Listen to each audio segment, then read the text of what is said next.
somebody? Oh, somebody, please! They got the children! The only way that you can really stop this kind of thing is to arouse public opinion. It's very upsetting. It has a bad moral effect. Forced adversity.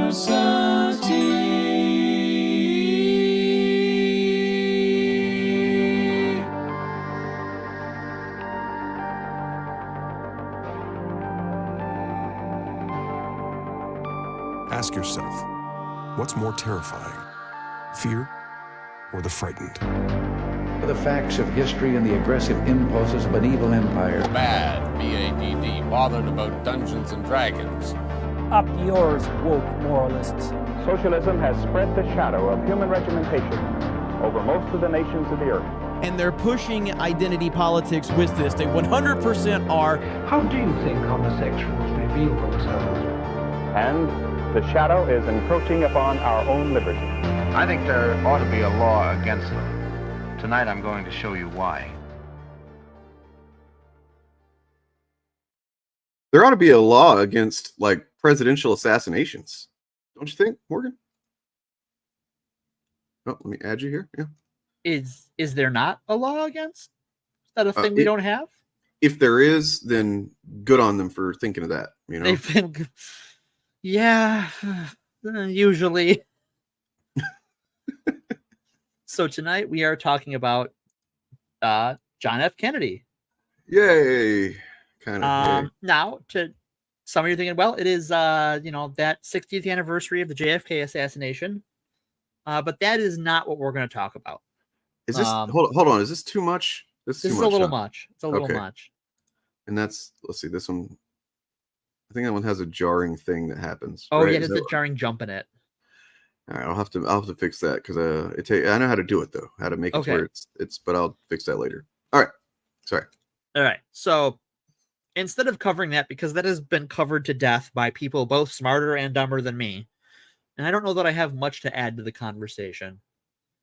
And I mean, true. What are you, just like one of these accepts the official narratives thing? You know, are you one of those people? I think that whatever happened is now irrelevant. True.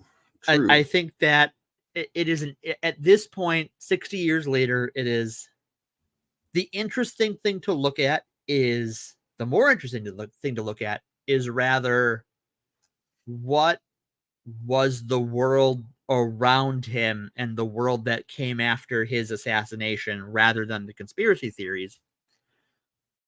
Because I think you get into some interesting stories about things we talk about on this podcast in terms of bigotry and segregation and moral panics. And particularly, he is of historical note, not just because he got his, brain blown over his wife, but because he is the first Catholic president in the United States. Mm-hmm. Which is kind of crazy, I guess, when you think about it, but maybe not. I guess Catholicism, I take for granted that it's always just kind of been around, but not in the U.S., I suppose, not in sense of having power, right? Right. So, and that is how we got to having a Catholic president, and how some people were opposed to it. Yeah. Oh, yes. Very vigorously. And how this is also the story of how Catholicism becomes a part of American Christianity, and also how it's sort of the prelude to how we get the modern religious right. The KKK, very, very anti-Catholic. And they are one of several groups that were violently anti-Catholic throughout American history. I'm not going to say that like anything the KKK is against is probably a good thing, but I'll say that like it's might maybe be more than half of the things that they're against are good things. The KKK wasn't anti-Catholic for like the reasons you or I might be anti-Catholic. No. Yeah. It was because they didn't see Italians and Irish people as white. Amongst other things, which we'll get into. So funny how like they are now, though. We are right, now. they are. Yeah. As an Irishman, Right. You know, now you are white. Congratulations, you did it. thankfully. Thanks. I'm really happy to be here. But I kind of not really at the same time. My French German ass welcomes you into whiteness, and I'm sorry. I mean, I'm Scotch, Irish, and German. I'm as white as they come. You know. You sunburn. Oh yeah, I melt in the sun. Yes. I did not start sunburning until I started HRT. Oh dear. I used to just tan, like I'd go outside for walks and bike ride, and I'd never burn. And then as soon as I started HRT, it's like, why am I red? Oh no, I'm red. Oh dear. Yeah, that's a interesting side effect. Yeah, hormones are wild, kids. Yeah, no, I've had a couple of really bad burns when I was a kid that like traumatized me to an extent. My brother's like that. Like I remember there's this very vividly remember just laying in my bed and just like not moving and just still like any slight movement hurt and you know, and so I'm definitely afraid of the sun now, and you know. Yeah, my brother used to get terrible sunburns, and his like whole like back skin and arm skin would just peel off like a snake. It was fucking gross. Same. And of course, because we played outside as siblings, like, and he was a dumb kid who didn't think to put on sunscreen, and I was a dumb kid who didn't tell him to put on sunscreen. One of us got burned really badly, and the other got tanned. So let's go into. I mean, I don't know if it derails you too much, but I kind of feel like we do need to go into this a bit because there's going to be some people that have not been familiar with this concept. Okay, so yes, so we definitely should go into this a little bit. So when you with Irish people, it's going to be a little different for Irish and Italian people. So we'll start with the Irish people. Actually, I think that one's a little better documented, and I understand it a little more. So keep in mind that the English, you know, the American government was born out of rebelling against the English government.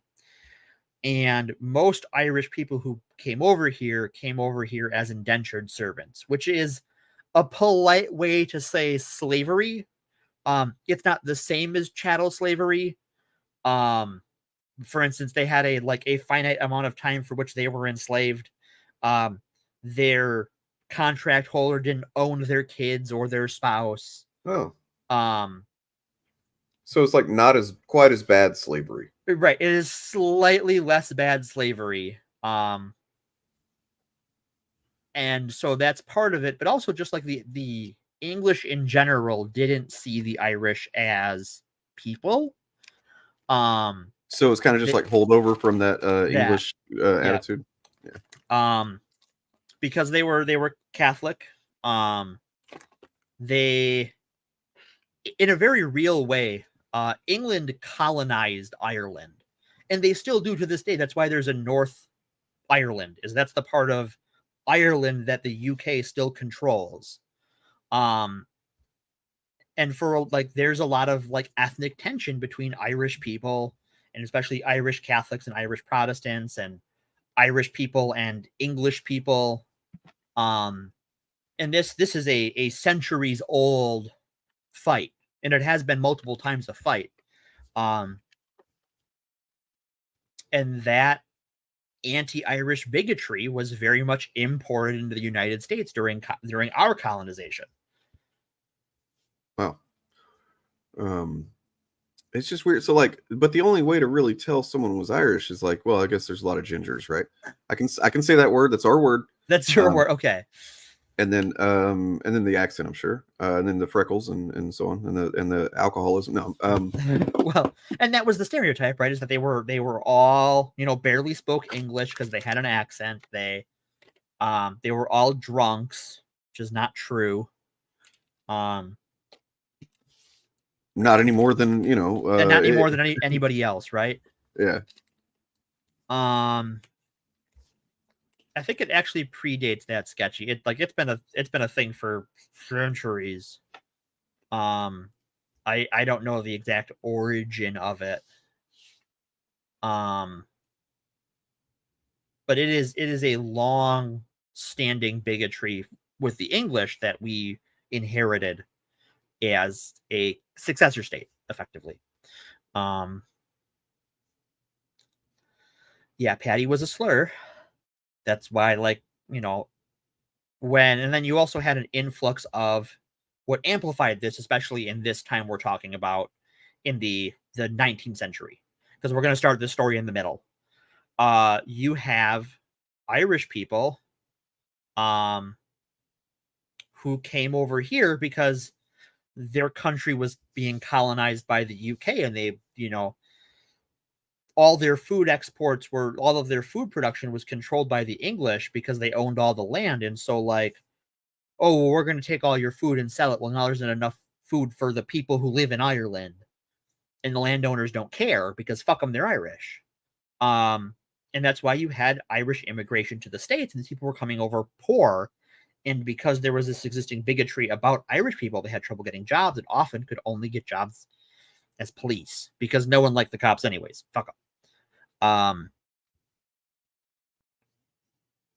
So all of this gets baked into the American perception of Catholicism, on top of some other opinions about Catholicism that come baked in from the founding generations, where most of the founding fathers come in two varieties of religiosity. They are either Anglican Protestants, so like Church of England, or some other Protestant denomination that was common in former Dutch colonies or former English colonies, and deists who didn't really believe in a mythical god, but a creative force. Yeah, like a prime mover, but then like he's hands off. Right. He's a hands-off prime mover sort of fellow who just started the ball rolling and then fucked off to read comics or whatever. Praise Bill Gaines.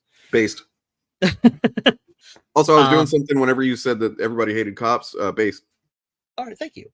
So, but at the time, these and think to this day, there are people who see the Catholic Church as an authoritarian entity that's opposed to freedom of religion. It's anti-intellectual and anti-democracy. And I think, to be fair to its critics at the time, that's correct. Yes. Now it's very much, I mean, we can talk about it later, I guess, or whatever, but like it's not really that. It's kind of interesting what they are now, I think. But yeah, we will see how the Catholic Church develops throughout this story. But it's also important that, like, when we're talking about the late 18th, early 17th century, that is very true.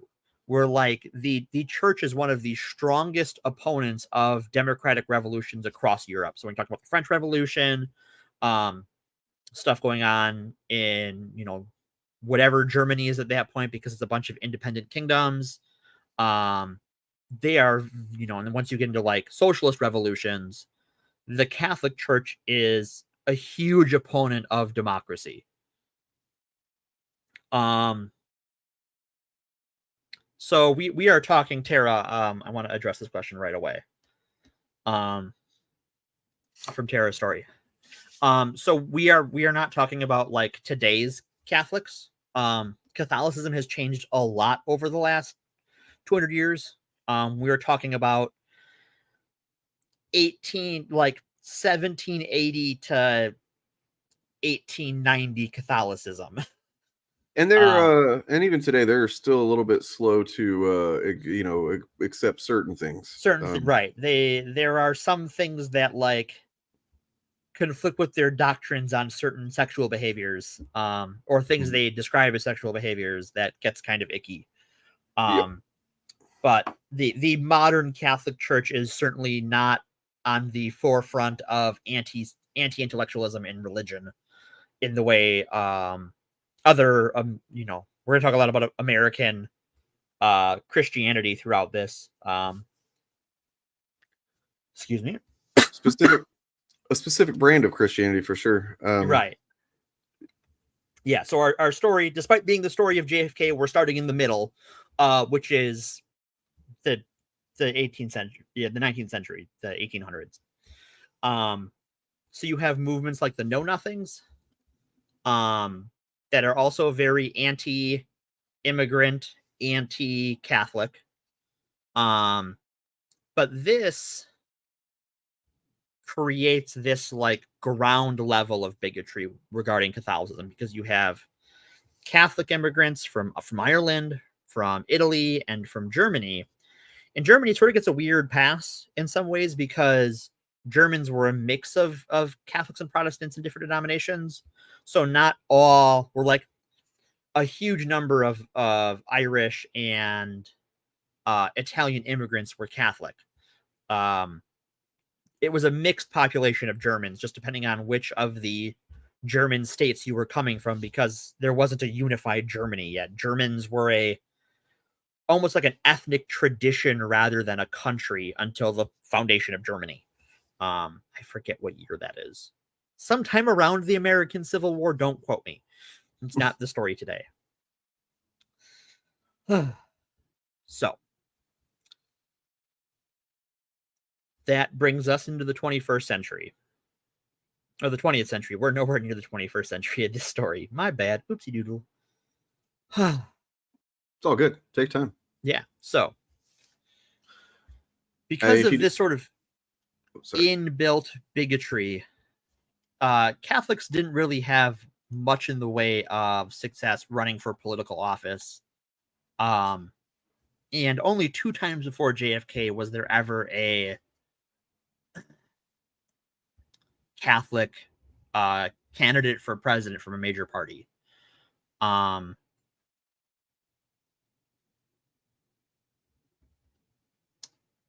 The first was in the when President Grant was running for re-election. There was a breakaway faction of the Democratic Party from the North that was running against the anti-Reconstruction Democrat from the South, and this split the vote kind of gave Grant the presidency.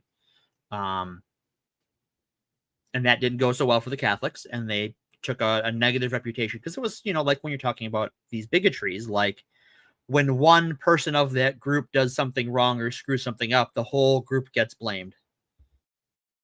Welcome, PR. No issues. The second is in 1928. And while that one was sort of in a tumultuous political time, this one was a thorough trouncing. They ran in 1928 against Hoover, and they lost badly. They lost by hundreds of electoral college votes. It, at the time, was seen as the death knell of Catholic representation in American politics, especially at the federal level. But some things happened. Just a few minor little events. Like what? Well, so first, the most foundational, but the most boring, is that Catholic leadership in the country, so bishops and stuff, focused on a new plan of cultural integration and what they called brick and mortar Catholicism, moving away from focus on like the Catholicism being this sort of mystical religion in these ornate cold stone buildings with the mass spoke in Latin, or read out in Latin. So if you don't know, Catholics back in the day didn't used to read or do the mass, do the religious services in the local language. They did it in liturgical Latin that only priests were supposed to know. So you would attend church and hear a person speak in a strange foreign language and read the mass. This changes shortly into this time period with the Second Vatican Council, is where they finally go like, well, you can read it in the local language. So there are still like Latin mass traditional Catholic churches in a lot of areas. They go by different names. How connected to the Roman Catholic Church they still are is up for debate. It varies church to church sometimes. You mind if I respond to a comment? Oh, sure, absolutely. Yeah, so like that's essentially the crux of the episode, is that there's a true shepherd. Yep. This kind of, so how this became a topic was, I think I mentioned something at some point we were streaming that I remember my mom telling me when I was a kid, because she was telling me about JFK and how she remembers all that, and how like the Protestants hated him and didn't want him to be president because he was Catholic, and I did not understand that at all then. I'm like, what? They're all Christians, right? Like, what the hell? and yeah, I think she probably tried to explain it, and I was just a dumb little kid. I didn't know better. Right. But yeah, so then Morgan, kind of took interest in that, and then has taken the ball and run with it, and so now I'm on the receiving end of some knowledge here. Yeah, we're teaching class. But however, I did want to say too that essentially every sect of Christianity, they may not say it out loud, they may not be aggressively, dicks about it, but they all view the others as not really being true Christians, especially in America. Mm-hmm. There is a lot of money spent to create the facade of an American Christianity, that if you were to get into the discussion of doctrine between these different sects, they would not get along. Right. But money is being spent to grease those wheels. It's really nice to see the Mormons and the Christians, the Catholics or whatever, Protestants rather, getting along real well. Right. Well, that's like my favorite example of that is you can use the Internet Archive to look at a bunch of these like religious groups, websites, and their talk about the Mormons before and after 2012 is night and fucking day. Because when Mitt Romney ran for president, they purged their websites of a lot of anti-Mormonism, because that if Catholics weren't Christians, Mormons were a step beyond that. Yeah. Even the Catholics didn't see the Mormons as Christians. Well, hey, to be fair though, Mormons also started trying to pretend like they didn't have certain histories and that they had. Well, we will have to talk about Mormonism someday. Yeah. All right. Sorry. All right. So yeah. So the second event that changes how Americans perceive Catholics is there is this little ditty we call the Second World War. Dude, yeah, we all know World War II. Oh yeah, it was a hard time. I remember it fondly. I mean, fondly. Oh God. So that created a broad sense of cultural unity asterisk among white Americans. At this time, the military is still segregated. It is not kind to African American folks in particular, as well as Asian folks, but particularly those of Japanese descent. Yeah, it was a tough time for the Japanese then. Yeah. We'll have to do the internment and stuff. We are going to have to talk the internment camps. Yeah, that might be a good one for next year. Like maybe early next year, because that's a good time to talk about that. So you had amongst white Americans this sense of cultural unity because, when you're serving in those sort of situations, a lot of those day-to-day invisible bigotries are harder to pay attention to, right? Like the Catholic guy you're working with, you might have grown up hating Catholics, but that guy's in the trenches with you. That guy's in the convoy with you. You guys have watched your friends and your comrades die together. Like it's a whole, it tears a lot of that away. Yeah, it turns out that like a thing that's fatal for bigotry is being familiar with someone who you have bigoted views of their their identity. It's true. It turns out like that matters a lot. That's why they want to desegregate the military, right? That's part of that. Might be why certain people don't like gay and trans people and stuff, or in media now, right? Yeah, that's exactly why. I know. Yeah, obviously. Right. So the third thing is one that we've touched on before on this show, and that is anti-Soviet propaganda was highly religiously coded. Oh. And use a lot of religious language. We're talking about, the period of time in the 50s when they add God to the Pledge of Allegiance, God on the money. Yeah, right? Because it's like it's easy to remember to think of the history of the anti-Soviet era of being like because of capitalism, and that was a big part of it. But it was also the religion thing, right? It was this godless communism thing. Mm-hmm.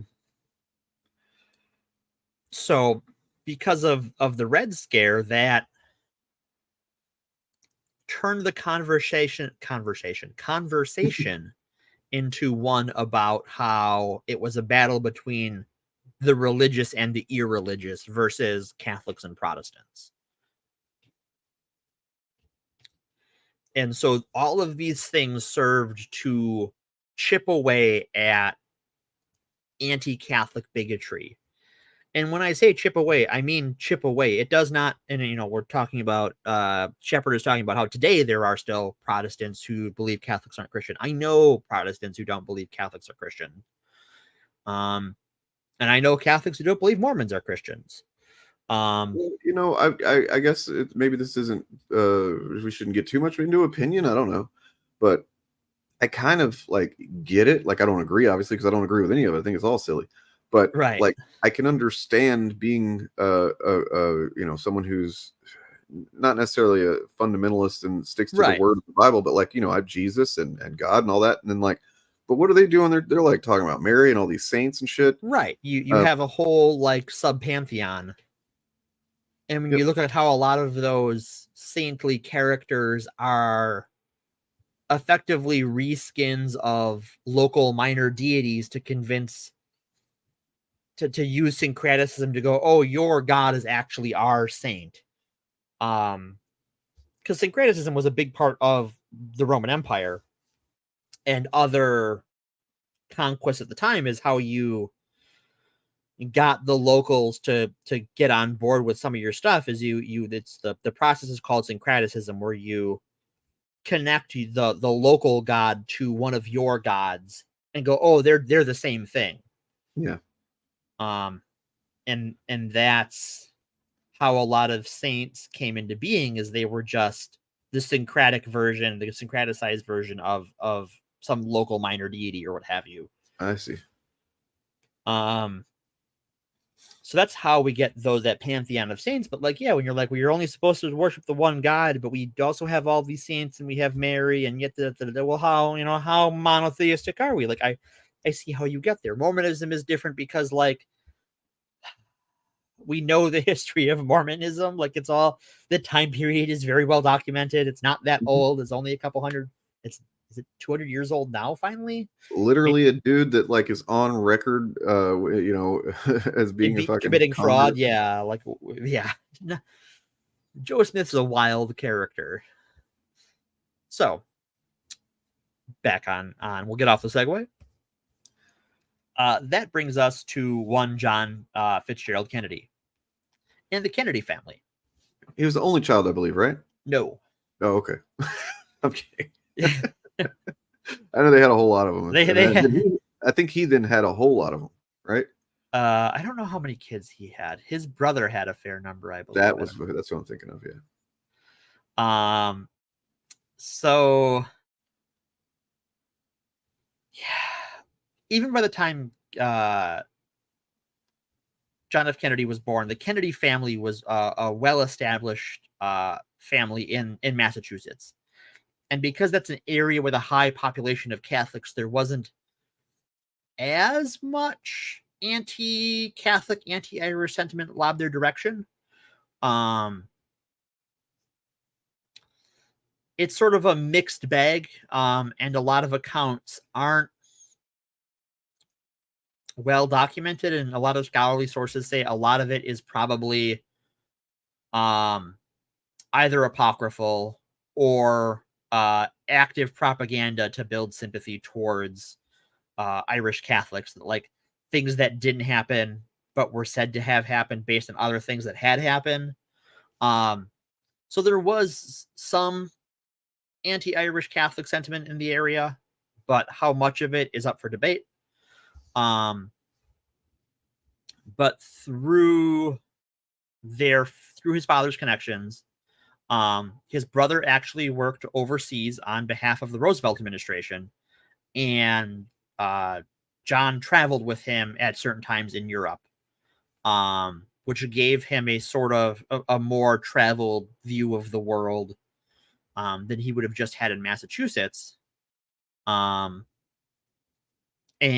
he and his brother both served in World War II. His brother died, and he actually was injured.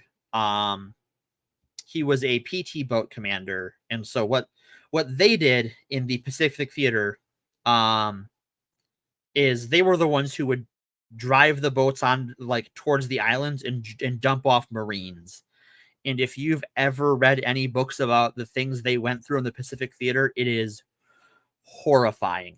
Yeah, I just not too long ago learned about what it was like to be a Marine, and then also I think the English and maybe others were landing on Japan whenever they were doing troop assaults, right?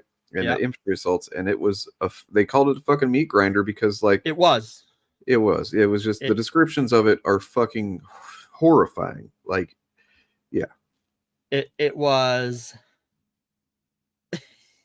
because Japan was basically, they knew that they could not win against America ultimately, right? They were not going to fucking go down without the fucking biggest fight ever, right? They like what wins America World War II isn't the bomb.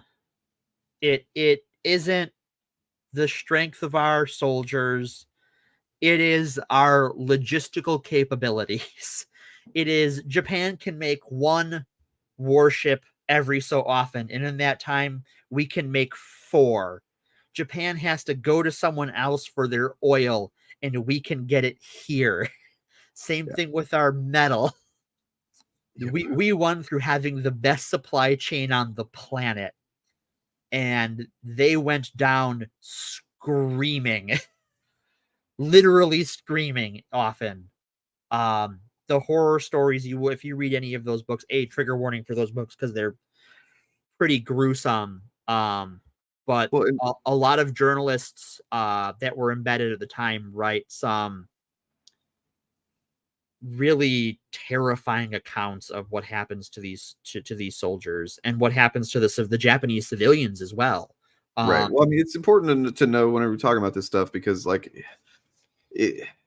the population of Japan were, they were under a fucking, I mean, it was fascism, but it was like kind of it was more imperialism, obviously, but like they were brainwashed and crazy, just generally. And I don't mean that in any kind of like a hateful way, because that's not just something that's inherent to Japanese people at all. No. But during that time period, they were they believed a lot of insane shit because that's what they were. That was the information they had, was that we were going to come and we were going to butcher their men and exploit their women. And meanwhile, like the Japanese soldiers were, exploiting Korean women and Japanese women and Chinese women. True. And because probably other Southeastern Asian women. Because it's easy to go like, Pearl Harbor, like, what the fuck? Why did they do that? Why would they do this bombing on us, or like out of nowhere? And it's like, well, because they had been conditioned to believe a lot of really fucked up. They were high on their own supply, and the thought was, well, that is where their Navy's strong point is. So if we can hit them with a sucker punch, we will take them we'll prevent them from becoming a problem. Oh, hubris. But yeah, hubris is a motherfucker. And it's like, oh, like they can just like rebuild that in a year. Can we win in a year? No. Well, I mean, maybe as long as they don't build any kind of like new bomb that can like, no. Anyway. Yeah. What if they firebomb Tokyo into the ground?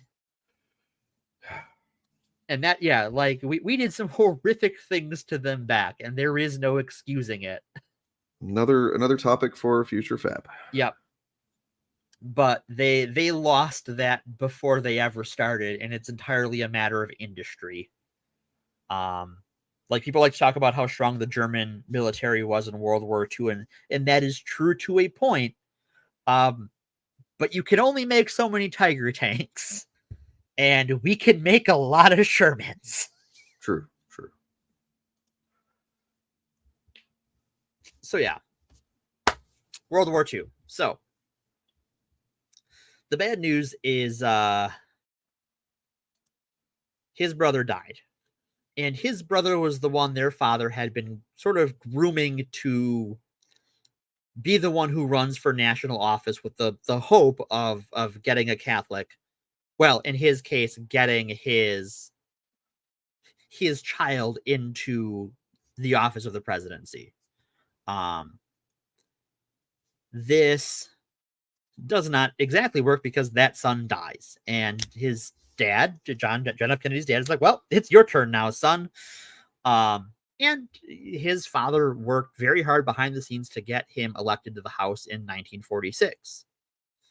And his inaugural class has some interesting characters in it. Some you may have heard of on this show, such as one Richard Nixon. Oh yeah. And representative from the state of Wisconsin, Joe McCarthy. There's our Wisconsin tie-in.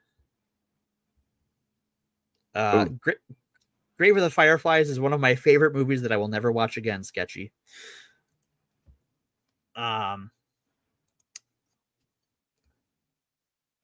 It's a very good movie. I recommend it, but it is triggering as fuck. Yeah. JFK's father is a very interesting character that I don't have time to talk about today. Yeah. Unfortunately. Yeah. That's the thing. There's I wanted a big deep dive on this, and I've had to like rein it in because this is such a freaking like vine field. It's amazing. So 8 years later, Kennedy is elected to the Senate. He was a pro-labor, pro-renewable energy candidate, and also an ally of one Joseph McCarthy. Because politicians aren't your friends. Nope. He had a very mixed record on civil rights, and that is charitable, but kind of outside the scope of this conversation. And he had no major contributions to legislation. He hadn't written any legislation. He wasn't a major sponsor of any legislation. He was seen at the time by a lot of political insiders as an upstart and a playboy. And this is criticism we see levered against Barack Obama in 2008, and not undeservedly. Because the more things change, the more they stay the same. So this was part of a larger push to increase Catholic representation in the federal government as far as the legislature goes. So by 1955, 73 members of the House and 11 senators represented roughly 25% of the Americans who were Catholic. So about a tenth of the Senate. And I should have put down what fraction of the House this was at the time, but I did not. So that's on me. However, because those are all local elections broadly, this didn't really change the overall national perception of Catholicism. And Catholics had to bend over backwards to disavow the Pope in particular and the papacy in order to run for office. Kennedy gave several speeches on the separation of church and state, and he appealed to his being a member of the armed services and this anti-communist religiosity. But even then, basically every Protestant either believed Catholics should not hold office at all. 30% of Protestants in America felt no Catholic should hold office ever, period, end of sentence, go fuck yourself. Without a condom. And then roughly, depending on the poll, 65 to 70% of Protestants were skeptical that a Catholic would follow the Pope's dictates over the Constitution. And that is most Americans at the time. Catholics are, even now, they're a religious minority in some ways. Now they're sort of absorbed into the broader American Catholicism, but that hasn't happened yet. So, yeah, just take a moment to catch my breath. Yeah, I mean, I can do an aside real quick. Oh, sure, I would love that. All right. So I told Morgan that I feel like because this is a topic that I a while back had said that I think we probably need to cover this guy. And since we're talking about Kennedy, we'll just take a little somewhat of a leap over to the brother, and then his one of his children. Body slide. If you are not aware, there is a candidate for, I guess he's a candidate for the Democratic Party for president of the United States right now. He is a Kennedy. He's a Democrat. That's pretty cool, right? Robert F. Kennedy Jr. He's RFK's son. Whoa, that's fucking cool. He's got his name. He's a junior. He's a Democrat. What could go wrong? Well, I don't know. Let's see what his policies are. So start off here, and you tell me if you start to hear anything that's just not good. He is so he's been an attorney for several decades. Began his career as an assistant district attorney in New York City. In 84 and 86, he joined 2 nonprofits focused on environmental protection. Wow, dope. Fuck yeah. Spoiler alert, that's about the only thing he's still on the left on. Well, no, he does indigenous rights stuff. Oh, does he still? Okay. Yeah, I mean, this is where it gets tricky, because let me just go ahead and skip to the fun part. Let's see.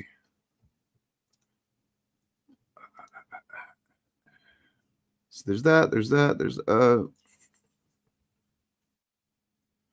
He is for renewable energy, obviously. In 1998,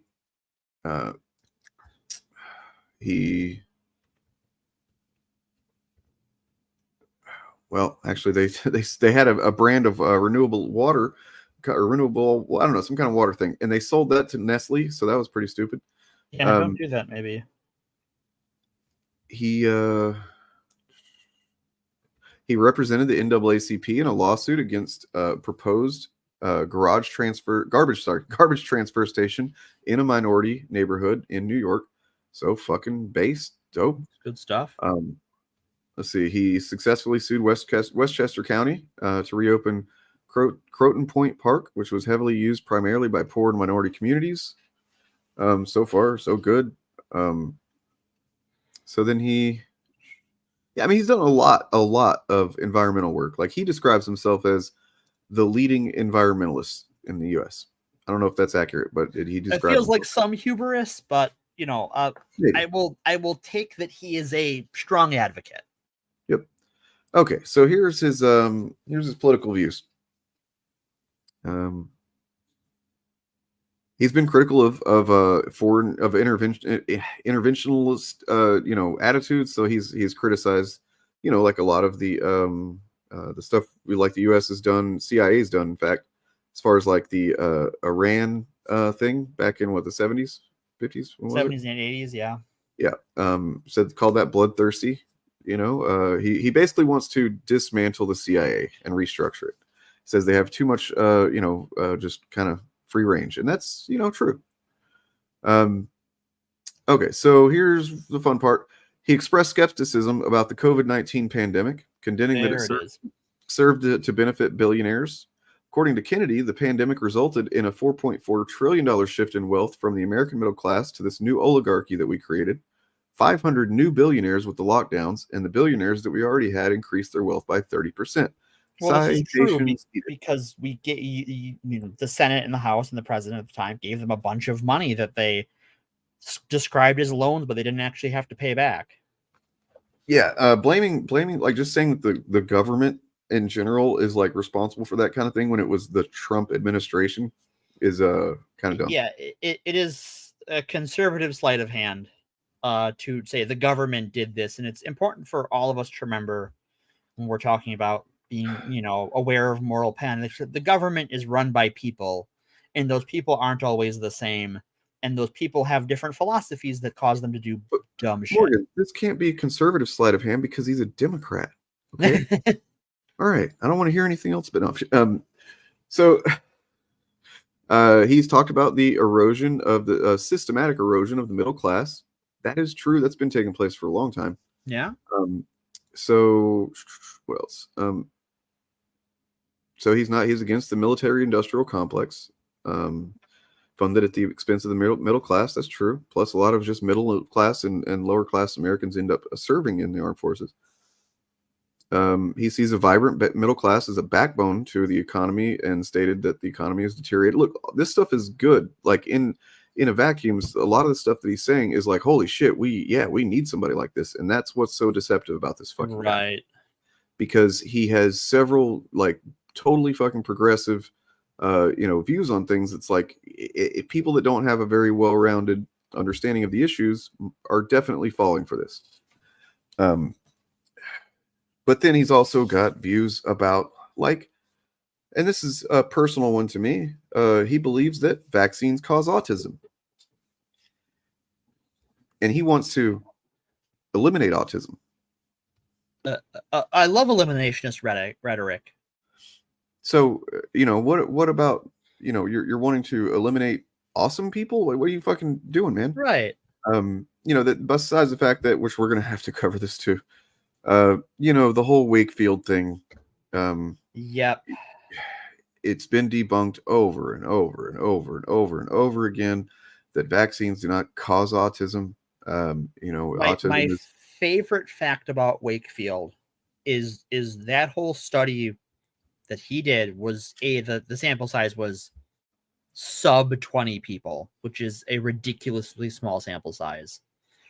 The other thing is that he was pushing to get rid of the MMR vaccine to go back to single strain vaccines for measles, mumps, and rubella because he had a patent on a single strain measles vaccine. Mm-hmm. There's literally a profit motive for him in this. So, Geek Prime, I would have loved for you to ask that in the previous stream that we were doing, but this is not a one of those, unfortunately. Yeah, we can talk about a post show. I'll save it, and maybe if we have some time after we're done with this, we can talk about it. Yes, but also the idea that autism is an inherently negative thing is not something I concur with. There can be, I guess you could say severity of autism that is, makes things difficult for sure, for the person experiencing it and the family and everything. But like, it's a nuanced subject that I am not an expert in. All I know is that when I think about the things that are about me that I can attribute to autism, for me personally, I'm kind of grateful for autism. That's very fair. And I think a fair number of autistic people I know are like that. They appreciate it to varying degrees. Like even with the trials they suffer from it, like that still, they wouldn't want to not be them, right? And I think whenever you're talking about whatever you want to call it, a mental illness, a mental issue, however you want to phrase it, whenever you talk about eliminating something, whenever you're using eliminationist rhetoric about a condition people have, historically that means eliminating those people. And when you question someone on that, it often means eliminating those people. Yeah, it's kind of crazy how that works. To bring it more to something broader, he's an outspoken opponent of the military-industrial complex, highly critical of the Iraq War, as well as American support for Ukraine against Russia's invasion of the country. Not fucking based. Nope, not. He called the Russian invasion a U.S. war against Russia, which is fucking insane.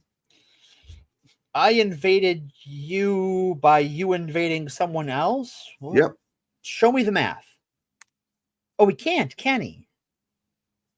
So he has called for peace agreement in Ukraine based on the Minsk Accords. In his view, the Donbas region should remain in Ukraine, but also be given territorial autonomy and placed under the jurisdiction of United Nations peacekeeping forces, while Aegis missile systems should be removed from Eastern Europe. So, it kind of sounds like he's one of these fucking, maybe a little bit Putin influenced. Yeah. maybe not. Maybe he's just an idiot that has fallen for Russian propaganda. I think we can talk about a little bit like it is easy on the left to just default to America bad, and therefore whatever America is doing is bad. But geopolitics is hard, and sometimes that's not true. And there is nuance to things like his political positions. He's got a lot of what I would call good progressive political positions, but also he's using eliminationist rhetoric, and that's just an immediate red flag, no zone, stop. Nope, we're done with you. You don't count. Go away. So let's see, just a couple of quick ones, and then I'll be done here. Yep. Gun control. He supports common sense gun control, but has also said that he would not take away anybody's guns. He's explained his position, saying, "I'm a constitutional absolutist," which is also kind of insane. That's not a thing. We can argue about whether the Second Amendment was intended to protect guns. This is a quote. That argument has now been settled by the Supreme Court. He also expressed support for a bipartisan assault weapons ban. Therefore, he's just kind of whatever he needs to be in some cases. He is talking out of both sides of his mouth. That's a sign that boy is fair weather. Here's another good one. No good sign, rather. In 2023, he said on camera to an NBC reporter that if elected, he would sign a federal ban on abortions performed after 15 weeks or 21 weeks of pregnancy. He went on to say, "I think the states have a right to protect a child once the child becomes viable, and that right, it increases." His campaign quickly released a statement saying, "Today, Mr. Kennedy misunderstood a question posed to him by an NBC reporter in a crowded, noisy exhibit hall at the Iowa State Fair. Mr. Kennedy's position on abortion is that it's always the woman's right to choose. He does not support legislation of banning abortion," which is fucking bullshit, because literally I'm going to trust what you said on a mic versus what your PR flack says. Sorry. I misunderstood him. That made me say specifically that I want to ban abortions. Right. I misunderstood the question, so I said exactly what the right-wing position is. Weird. How did that happen? Word for word. He's questioned the validity of elections, but seemingly I don't see anything here that he's questioned the 2020. So points, I guess. Well, we'll call that a wash. So yeah, look. Okay, here's something that's really important to note from this. Everyone in the Kennedy family has come out and said this guy is crazy and doesn't represent us, and you should not vote for him. His whole family said, "Nah, fuck this guy." This is not like and he's using the name obviously to kind of like, oh look, I'm a Kennedy, I know what's up, right? And it's like, and there's some stuff about his history, his personal life and stuff, like he's a former addict and all this stuff that's like, okay, I get it, man, but like, it's like some of these very, there's sympathy and empathy for a lot of what he's been through. But I think having the ability, having the name that he has kept him kind of free from certain consequences that might have taught him better lessons. Right. It's one of those things that, like, I don't. If he came in to if I was a manager still, back when I was a manager, and he came in looking for a job, I wouldn't have a problem giving him a job unless that job was president of the United States. Sure. Yeah. There you go. I don't trust anyone who runs for president. And you can't earn that, but this is Junior. But this is kind of a bridge too far. You lost me at eliminationist rhetoric, and you've just gone downhill from there. So yeah, he's the autism thing is just one more. I want to get on this because fuck him. Yeah. Kennedy is the chairman of the Children's Health Defense, formerly known as the World Mercury Project. There's a reason they changed names. Oh, yeah. An anti-vaccine advocacy group he joined in 2015. The group alleges a large proportion of American children are suffering from conditions as diverse as autism, attention deficit, hyperactivity disorder, food allergies, cancer, autoimmune diseases due to exposure to certain chemicals and radiation. The CHD has blamed and campaigned against vaccines, fluoridation of drinking water. That's a fucking crazy thing. Yeah. That's me speaking as someone who lives in a city that literally years ago stopped fluoridizing its water based on these bullshit. Right. Paracetamol is an acetaminophen, aluminum, wireless communications, among others. This is crazy shit. Right. This is, yeah. He's been identified, his group has been identified as one of 2 major buyers of anti-vax Facebook advertising. Oh, fun. Kennedy and the Children's Health Defense have falsely claimed that vaccines cause autism. He focused on the subset of vaccines that contained thimerosal, a mercury-based antimicrobial, which has been falsely claimed to cause autism. Thimerosal has never been used in MMR, chickenpox, pneumococcal conjugate, and inactivated polio vaccines, and in 2001 was removed from all other childhood under 6 years old vaccines, except for a few versions of the flu and hepatitis vaccines. Now, no childhood vaccine contains more than traces, 1 microgram or less, except for flu, which is also available without it in the U.S. So there's literally the shit that he bases a lot of his views on is not applicable. It's just not real. So, yeah, and then he has regularly appeared in conversations with the likes of Del Bigtree, Rashid Buttar, and Andrew Wakefield. Fuck him. Yeah, fuck him. Now, back to the good one that they killed. Back to the last good Kennedy. Well, Robert Kennedy Sr. probably also not a bad guy, but Yeah, I mean, he seemed like he was going after the mob and doing some cool stuff. Yeah, he was involved with the mob, and they were all involved in the mob. One other thing about RFK Jr. though is that so QAnon has one of the subsects of QAnon belief is that JFK Jr. is actually alive and he's going to come back and he's save us all, and he's actually Q maybe. The crazier even ones than that believe that JFK is alive. Still alive. And then he's also going to come back and stuff like that. But since then, some of those views have died down a little bit because they feel like they may be misunderstood. And what the Q drops were referring to was Robert Jr. Yeah. So he's got some QAnon fucking people. The best news out of all this, though, is because clearly he has put in place whoever is influencing him, or whether he's doing it on his own, I don't know. But the goal is to siphon votes off of Biden. Right. That's the plan. But it seems that he has taken more votes from Trump voters than from Biden. Right. So fucking cool, because man. His rhetoric and style is it's a fucking mishmash of bullshit that makes the people feel empowered, and you know, if you don't know the details of what you're hearing about, right? You don't think about it. All right.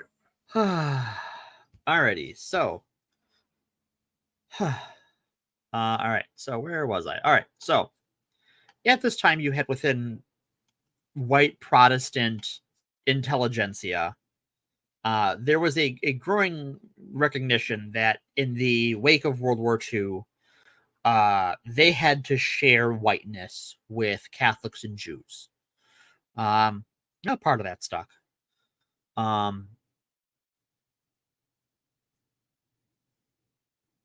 But this didn't really involve a conversation with American Catholics. Like there had been internal polls done by Catholic groups about various opinions on American topics, but there wasn't like a specific, like, what do Catholics think about XYZ as far as like what American Protestants knew about that. So at the time, in the 50s, the First Amendment was very popular among Catholics, particularly the separation of church and state, because they recognized they're a minority religion,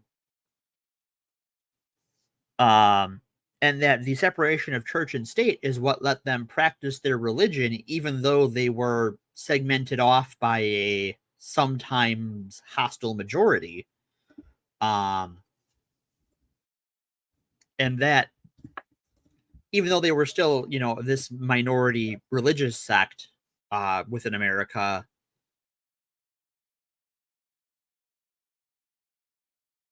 you went mute just now. Did you mean to do that,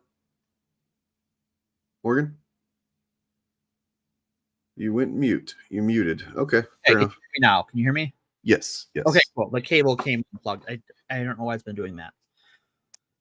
All right. So, but they recognized that the First Amendment's protection of separation of church and state protected them, and it's interesting that now this has turned in American Catholics, fundamentalist Catholics are kind of hostile to that interpretation of the separation of church and state now in today.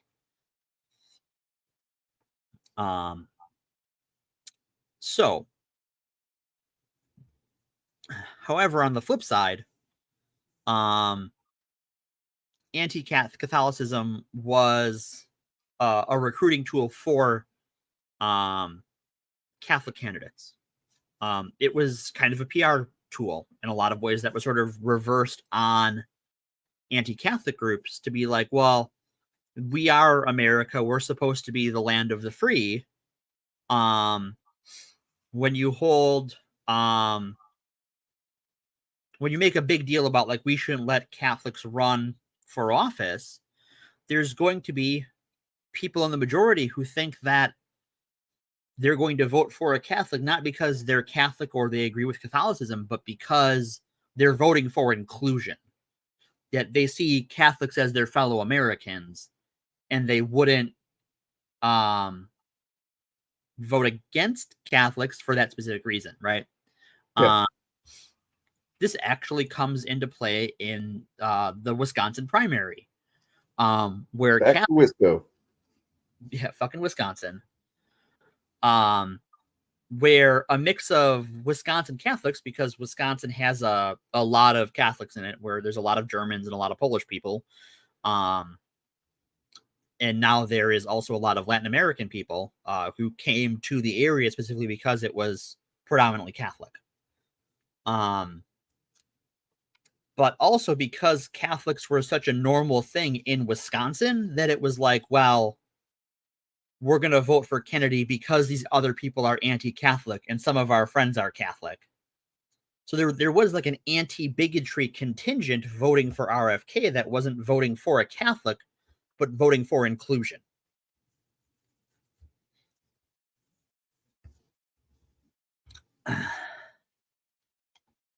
And I think here is where we get to the religious right.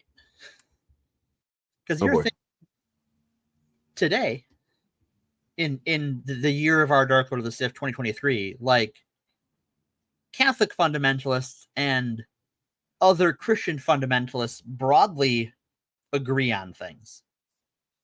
And this is where some of these groups kind of start to meet in the middle.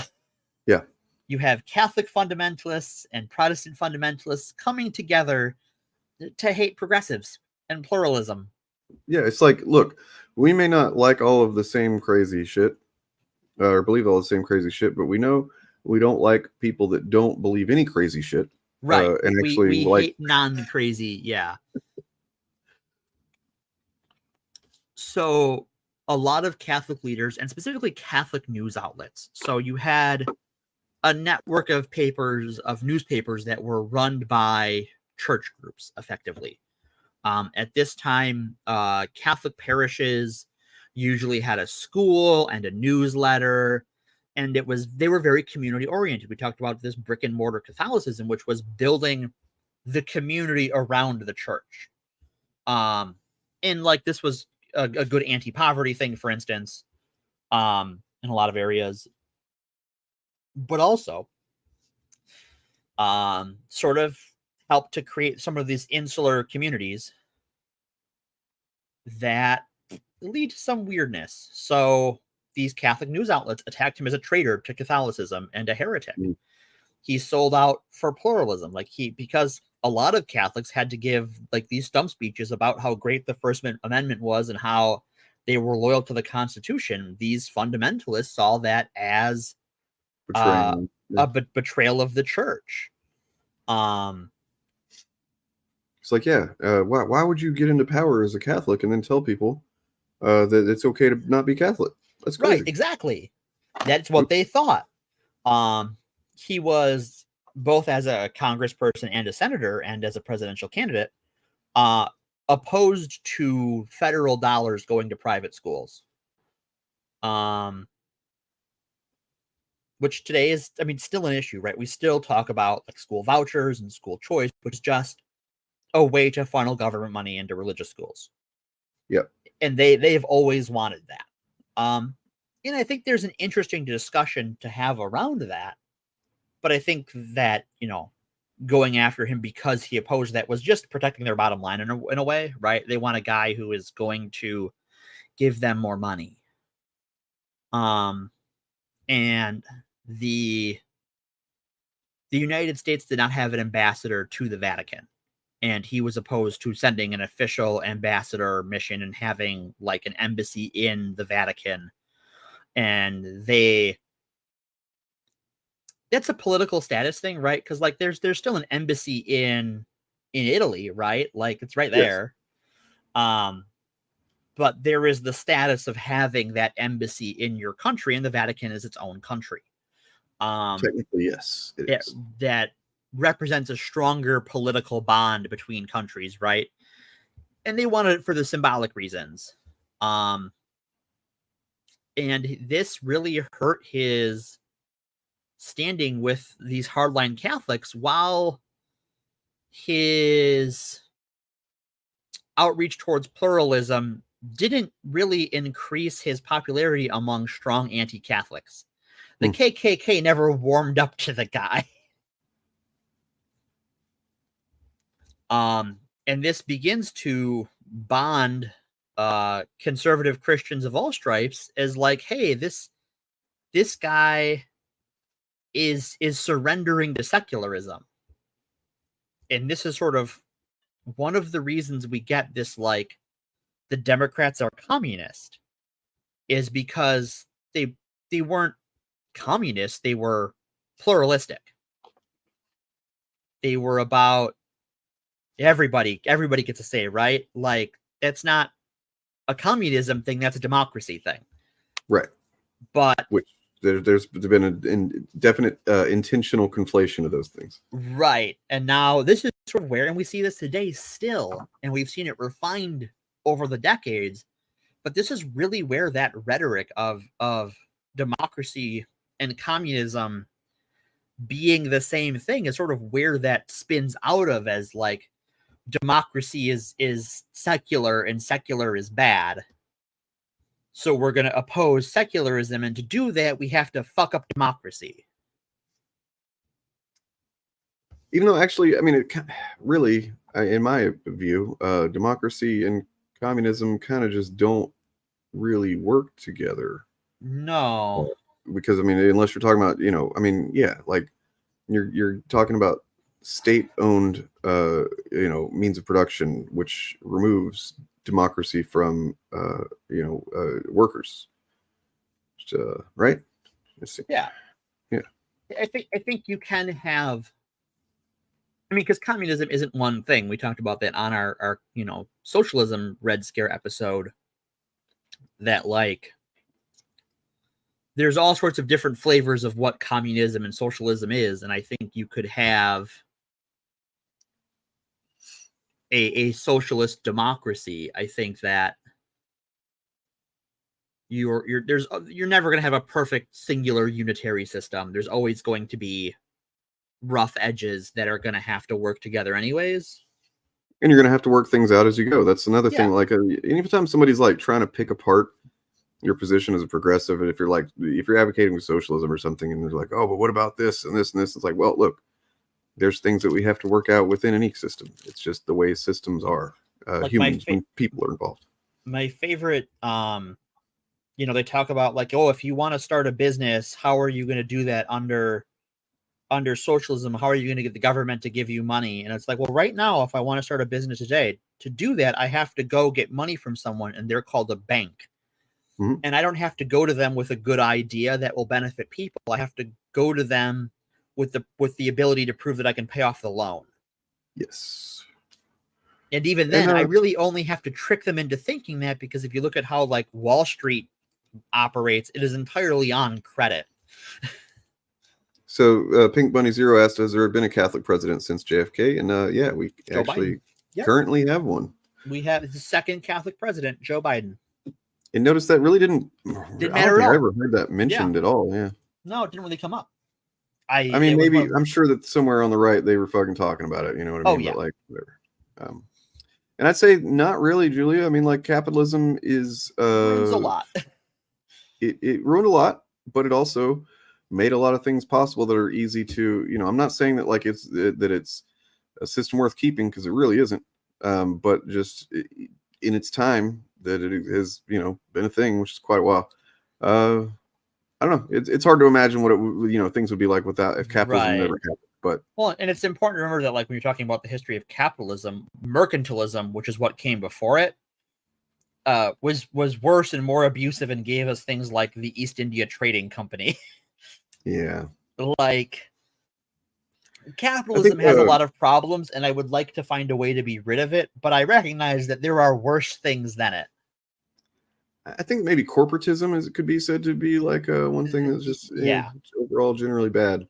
And I think that's one thing, like when I've talked to people on the right about socialism versus capitalism, and I'm like, okay, I can agree that you're a capitalist, and I don't necessarily believe that you are, but you see yourself that way. But we can talk about corporations and all the things you don't like about corporations, and they can see where you're coming from. There is common ground.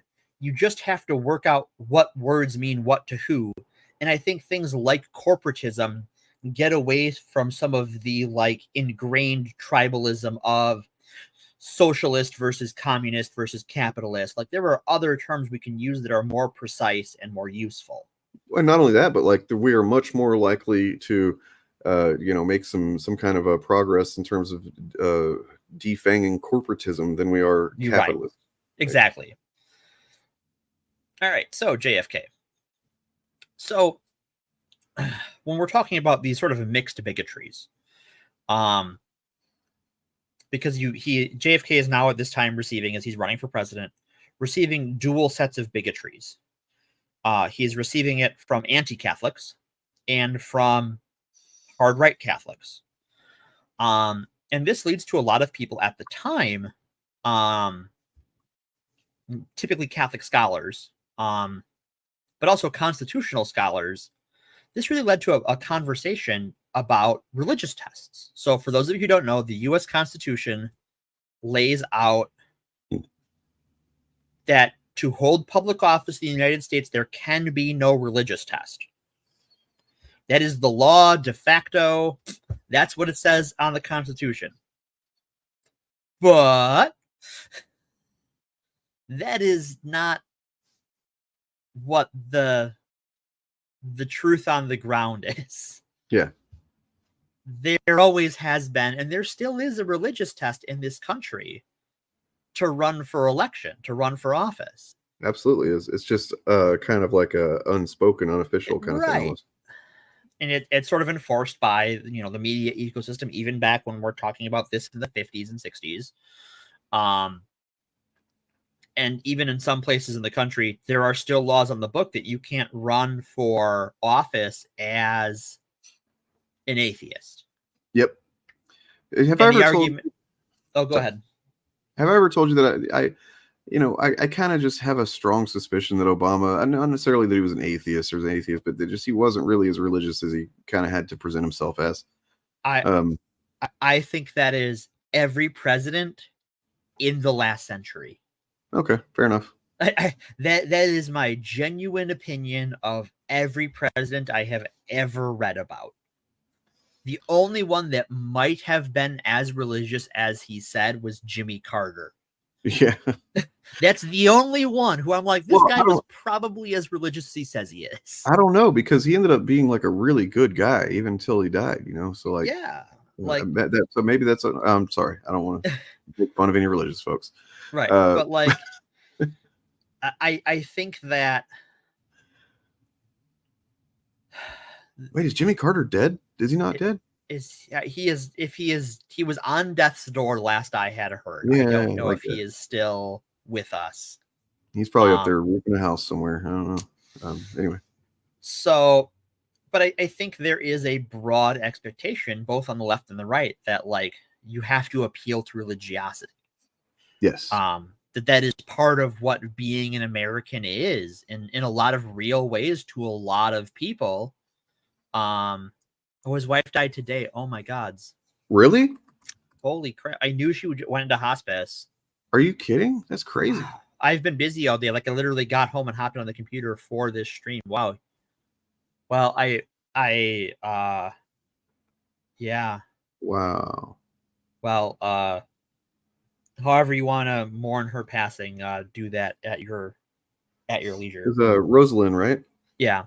Yeah. Wow. Yeah, I had heard he was in hospice, but I hadn't heard that his ticket had gotten punched.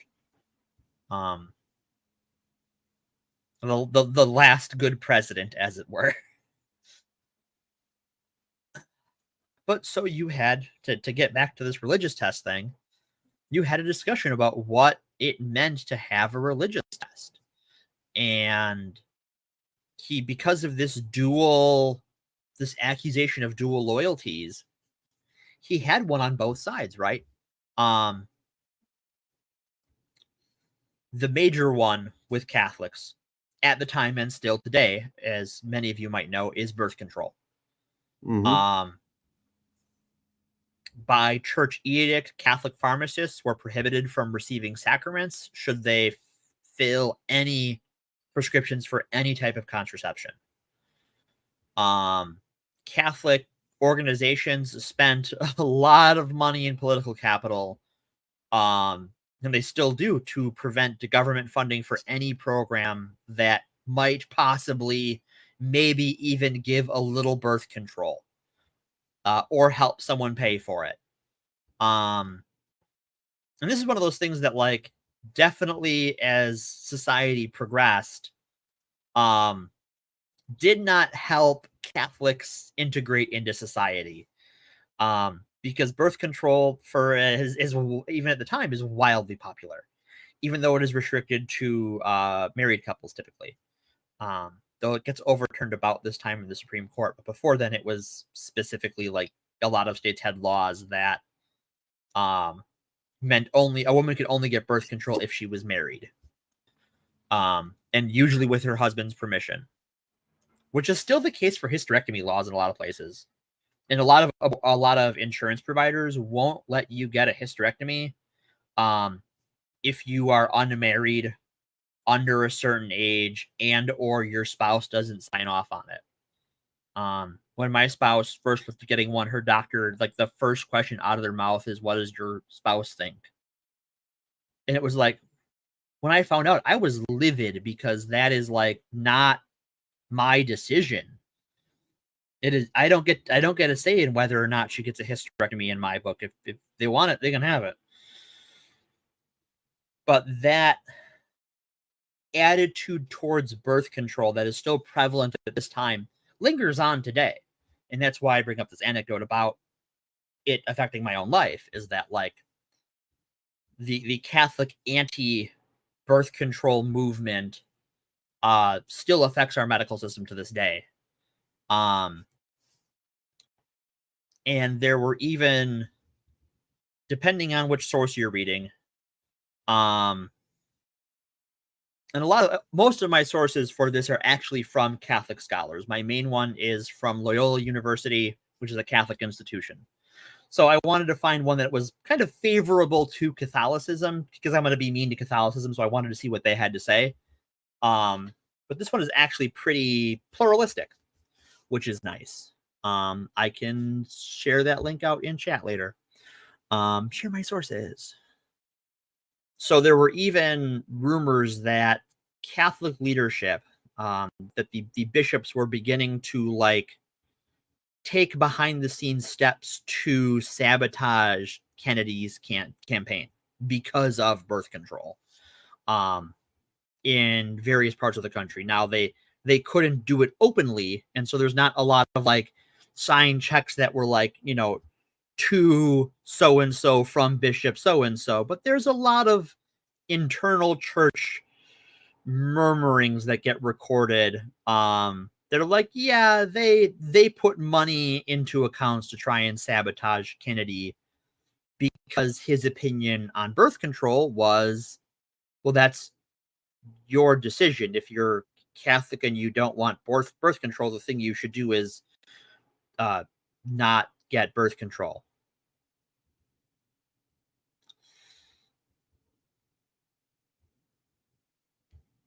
However, separate from the leadership, And I think, Anthony, a lot of Christians are pro birth control. I think that's probably the majority of Christians. Yeah.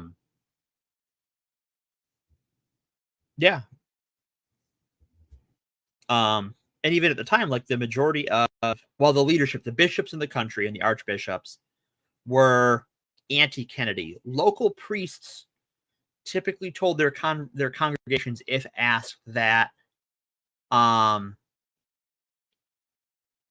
instead of focusing on particular candidates and particular parties, to focus on what issues were important to them as Catholics.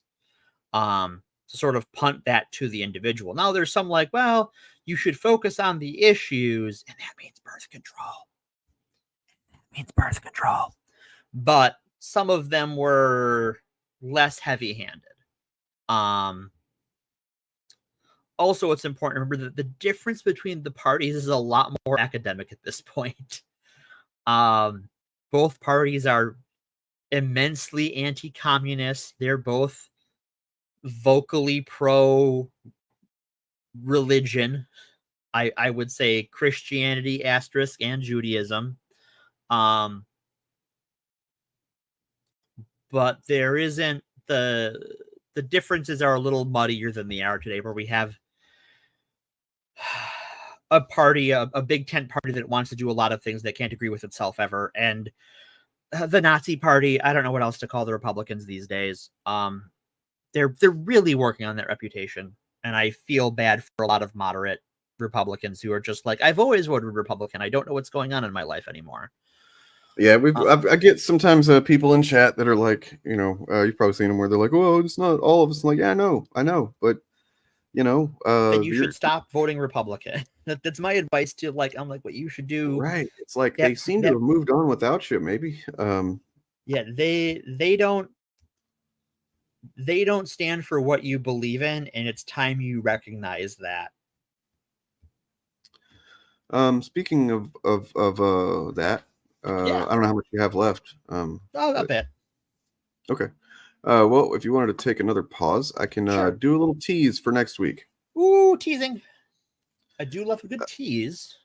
So yeah, as I said at the end of the prior stream, this is a it's a tough one for Fapcast. It's it's hard. This is hard for us. If you go back and listen to our episode 0, as I explained in that, where that's really not an episode, it's just us kind of explaining why we're doing the show in the first place.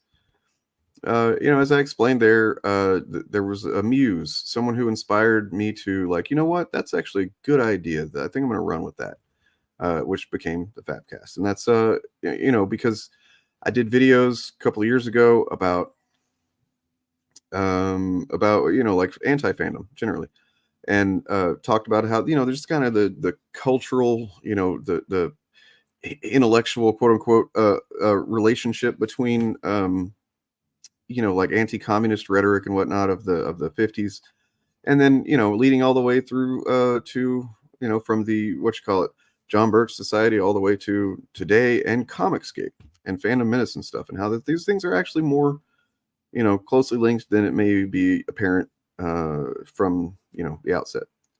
And so I talked about that, and it was kind of just like a loose theory that I had at the time.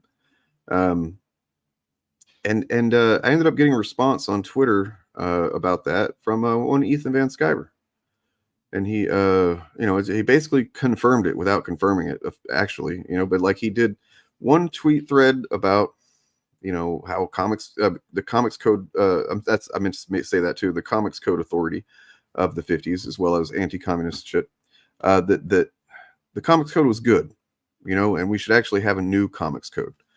And of course, what he means when he says that is that, it would be one that prevents any, like the old Comics Code would prevent any depiction of gay characters or anything like that. Really, it's just, rank queer phobia. Yeah. I mean, I'm sure there's probably some racism in there too, if you had his way. That's true. So, and I saw that, I was like, wow, that's kind of interesting, because he didn't name me, but I was the one that had just made videos about the Comics Code and whatnot, and Wortham, in fact, and he mentioned Wortham. Honed in on that. And then, I wasn't certain that he was responding to me really, because again, he didn't name me, but then like a few days later, he did it again, but about, anti-communism, and about how like the Red Scare was actually, based in reality. Like there's a reason for us to be worried about these commies and stuff. And I was like, wow, I think he's actually kind of responding to you. He watched my videos, as I know that he does. Yeah, and so it made me think that's actually something to run with. So I kind of put together the seeds of the early strands of the Fapcast there, where I'm like, a show about people being irrationally against some kind of movement or some kind of a thing that isn't even real or whatever. I feel like that's a good premise for a show, and here we are. And so we kind of like jokingly would say that he was our muse for the show, that he inspired me, because he technically did. And if you know the channel and me, for quite a while, that I started doing this content because I wanted to respond primarily, because he's the only one I was aware of at the time, really, was Ethan Van Sciver. And of course, I've branched off into other chuds and anti-fandom after that. But he was the first one. He was my first. You never forget your first. Oh, but over the years, I've kind of relaxed on him because, for one thing, it's just easy to see that he's lost the influence that he once had. They still has, some number of little hooligans and goons and buttheads that scamper around his feet and throw money at him and whatnot. But he's not, he's never made the kind of money, for instance, that Eric July made on one comic book. I don't know that he's made that much money in all of his campaigns, even though a few of them haven't been completed yet, or fulfilled. So he's not really what he was. He's kind of just almost background noise to me these days. He definitely isn't as openly shitty as he was. Well, let me rephrase. Let me amend that. He hasn't been as openly shitty as he once was. Until. And so first of all, we're going to look at, he announced, when we talked about this before, I think we actually recorded a video about this with the initiative. So maybe you guys haven't seen this yet. But he announced that he had gotten some work on a comic book for some, well, you'll see. Tate stuff. Hunter loves Andrew Tate. He just thinks he's the coolest guy. I think like all like 20-something kids like Andrew Tate. I don't even know where to go for this. Let me see, or if I can find it somewhere. You're a dad. You're a bad father. Like, I'm sorry. All right. You're a terrible father if you let your kid like watch Andrew Tate shit. I'm sorry. Who knows if he even has custody of his kids? You know what I mean? Like, that's probably, yeah. I don't want to I don't know, but if he doesn't, I'm not surprised. Not surprised, yeah. Huh. All the kids like Andrew Tate, all these 20-year-olds, probably because they drive, like, Andrew Tate is like a guy who's like a mixed martial artist who drives Bugattis and he drives Bugattis, but as has been revealed recently, he doesn't actually own one and never has. Nope. He rented one. He uses these companies that rent out super fancy cars for, so people can look like awesome influencers. Right. You think he loves Andrew Tate? I don't know if he loves him, but we'll find out his relationship here in a second. Stuff. Yeah, we'll get there. And it's just, he's funny online and stuff like that. So your son will teach you how to be a top G, Ethan. They decided to start a comic book company, those guys. And they made an announcement that a certain Green Lantern, Batman, DC artist, Flash artist, is going to be doing a cover for one of their books, for their new book. They did number 1, and I did receive copies of it. I received like 6 copies of it. Are they around here? And they've got number 2 all ready to go. Of course they do. And so a certain Green Lantern, certain former Green Lantern artist from DC. When is the last time he has drawn any of those? I'm sorry. Yeah, he's too busy praising himself from like 15 years ago to just say that it's him and say, he's the one that got a job doing a cover for it. Well, look, man, that's pretty cool for Andrew Tate, right? Like, you got the one and only, the legendary Ethan Van Sciver, who everybody knows is a fucking great artist and shit. But maybe not, because Maybe oof. That's it. The biggest of oofs. Just what the fuck is going on here? It's a mess. It's a disaster. I mean, honestly, this looked more like his brother than Andrew Tate himself. If you've ever seen those two guys, this doesn't really look like him as much as his brother. Is that AI? Oh my god! Can you imagine Could you imagine if this was AI generated? If Ethan just like farmed it out to the robot, checked fingers, everyone's got the right number of fingers, right number of toes. So that's pretty cringe and stupid and bad and like, oh god, cross-eyed. Why is this happening? And all that. But like, I mean, 1 second, I got another thing to report on here with this. Let's see.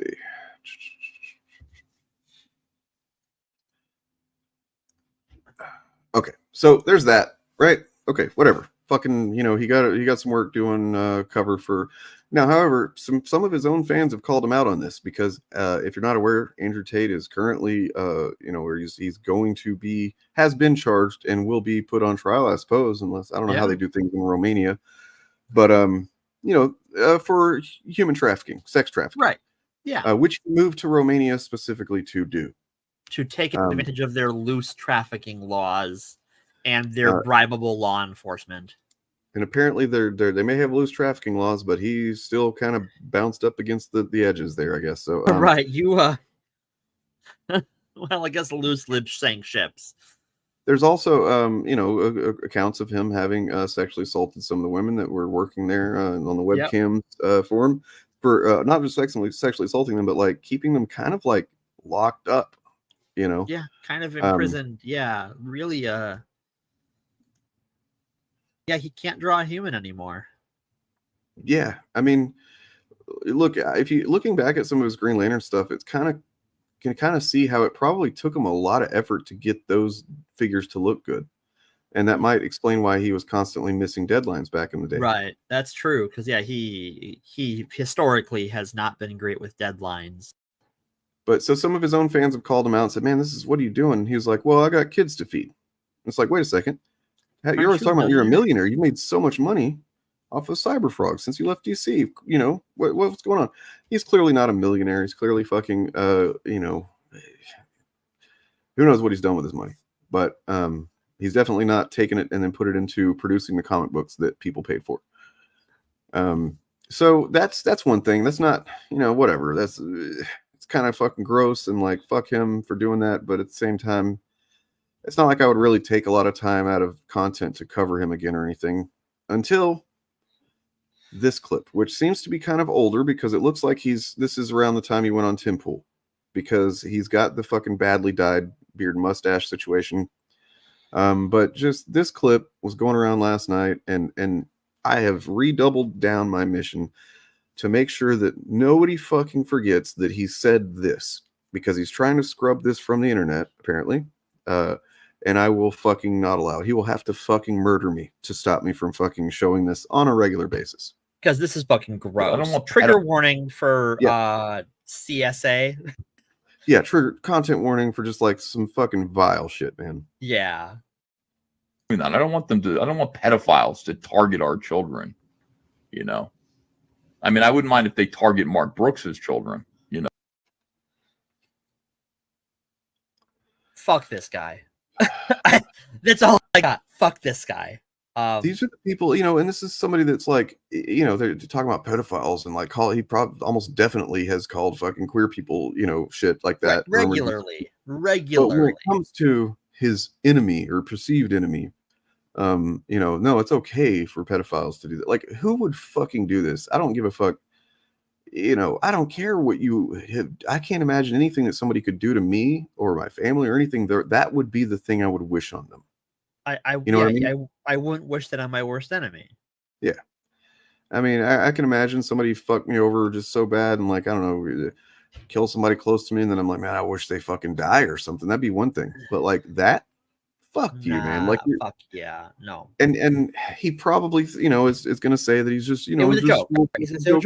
That's what they always say, right? Like, it's a joke right up until it isn't, right? It was all ironic Nazism until they were all Nazis. Yeah, Ethan Van Sciver, you're a fucking coward, dude. You're a fucking coward and a piece of shit. And even whether you mean this or not is irrelevant. You say it on purpose. Because your fans think you mean it. The red meat, yep. So what we're gonna do next week is we're gonna try and figure out why the fuck is Ethan Van Sciver like this? Secret origin of Ethan Van Sciver. So we're going to be looking through a little book, as well as some other sources and stuff that we're going to look at next week. But got right here, One Dirty Tree by Noah Van Sciver. But if you look right here, see that guy, that little kid right there? That's Ethan. And he's in this book. It's not about Ethan, but it's about the family that Noah Van Sciver grew up in, which, he's the younger sibling of Ethan. Noah Van Sciver is a very talented cartoonist. This is a cartoon book. He seems to be a well-adjusted guy who went to therapy and dealt with some of the things that are revealed in this book. And I've read this book. I got this a couple of years ago. You guys might remember I was talking about I want to do a documentary on Ethan or whatever.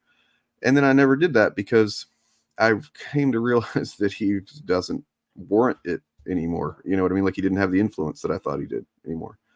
And then also when I got done reading it, I found a bit more, I guess, empathy for the guy than I expected to, because I can kind of see the fucking. You see how he gets there. Yeah, I see how if you certain things happen and then you get this if there's just no responsibility taken for it. Right. But and also I was like, you know what? I'm not going to do that to the guy. I'm not going to fucking just make videos about how his family life growing up, because there's actually some stuff in there that's very similar to how I grew up, and wasn't expecting that at all. That's very interesting. But now I just don't give a fuck. Now I'm, Mark Brooks is a fucking good dude. He's a fucking very talented, hardworking artist who has fucking, improved on his craft over the years. You look back at his earlier stuff and it's like, whoa, this is the same guy. He's fucking superstar, making covers that just blow almost anything else away currently as far as cover artists go. And, he was and nice. He's not a piece of human debris. Right. And that's ultimately why Ethan would single him out in the first place, is because he's a good person and he's fucking talented, and because he's successful. So yeah, fuck him. We're gonna I am happy to participate in putting this guy in a nice ritual cleansing, tearing down his bullshit before we. Well, he needs to be demystified a bit, I think. Yeah. And I agree. I mean, I would, man, but they're not really. They aren't actually the heads of some kind of cult in the same way. If they dropped off, there would still be fandom menace people that believe that bullshit. I think we will probably talk about the origins of the fandom menace in a Star Wars sequel trilogy episode, kind of like we did last week with Luke Skywalker. But I don't think we're going to talk about those two clowns in particular. Yeah. Particularly because I don't really know that much about them, because when I don't like people, I just, especially if they're content creators, I just don't watch their shit and forget they exist. Yep. And look, and Ethan has almost certainly, tried to dig up information on me and my friends because, of course he has. He's watched our content a lot. He seems to be kind of honestly more concerned about us these days than we are of him. Right. But okay, he's kind of been a joke, right? That's the whole "he's our muse" thing was a joke about how his comics code Red Scare stuff was what got you interested in doing this show, but it's always been he's our muse, but fuck that guy. Yeah. And now we can just agree Bill Gaines is our muse and fuck EVS. Yeah, an unironic muse. An unironic muse because praise Bill. Yep. So that's what we're going to look at next week and see what we find out. Yeah. Yeah. So I have two segments left I want to go over. Okay. when talking about the religious test and Kennedy and what Catholics think, I think it is important to see what the Vatican had to say in all of this. Because they had two sort of broad messages at this time. The first was that the Vatican claimed that it had a role in directing Catholics into temporal matters. So as far as the Pope is concerned, they should get to tell you how you should vote because they're an anti-democratic institution. And as part of this, they issued what is in effect a blanket endorsement of anti-communist candidates. Whoever the most anti-communist candidate in your local election is who you should be voting for. Now, this wasn't popular, particularly in the global South, where a lot of Catholics were involved in socialist and liberation movements. And that's why you have sort of a divide between those Catholics and other Catholics. Like liberation theology takes off big in South America at this time, and that's very pro-labor, pro-poor socialist movement in a lot of ways. Still has a lot of the Catholic baggage that is less than ideal, but like that internal schism is going about this time. And I think when we're talking about the things the Catholic Church endorses, I think we need to give a gentle reminder about the Vatican's support of certain German leaders in the 1930s and 40s. Yeah. And they even helped said leaders imprison Catholic priests who were trying to help their fellow humans from being called by the state. So the Catholic Church betrayed Catholic priests who were helping people get away from Nazis. So problematic, to say the least. Yeah, the Vatican is not a moral authority. I think there are plenty of good Catholic priests and a lot of good Catholics. But I think the Vatican itself is historically and fundamentally a corrupt institution that does their flock a disservice on a regular and continual basis. Yep. So to close up, to bring it to today, because I think that's always important, I want you to... I have some quotes and some historic notes from some of these papers that I want to tell me if these sound familiar to you.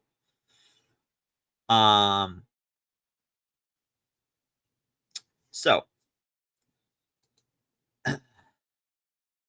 this was written by Thurston Davis, who's a Protestant academic, and his thoughts on the makeup of America. And the quote goes, "Today in 1960, we are certainly not a Catholic country, nor are we on our way to becoming one, but we have virtually ceased to be Protestant.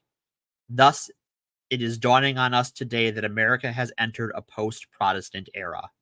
And my first thought is, God, I wish. Yeah, right. Yeah, what a would be fantasy nice. that is. Yeah. But there was this real idea that, like, Protestants felt not that we were becoming a Catholic country, but that they had to share power, and that felt like they were losing power. What the hell? And that secularism was a poison to the religious makeup of America. And he is one of the people who sort of guides us to one of the stepping stones on the way to this, like,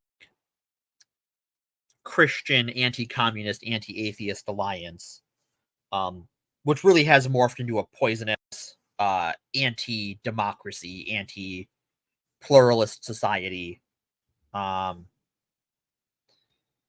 is really contrary to the foundation of the country, where there was sort of an agreement that, like, we could just, like, you can build your prayer box over there and we can build ours over there, and you know, you don't have to have one if you don't want one, and we can all just go about our business.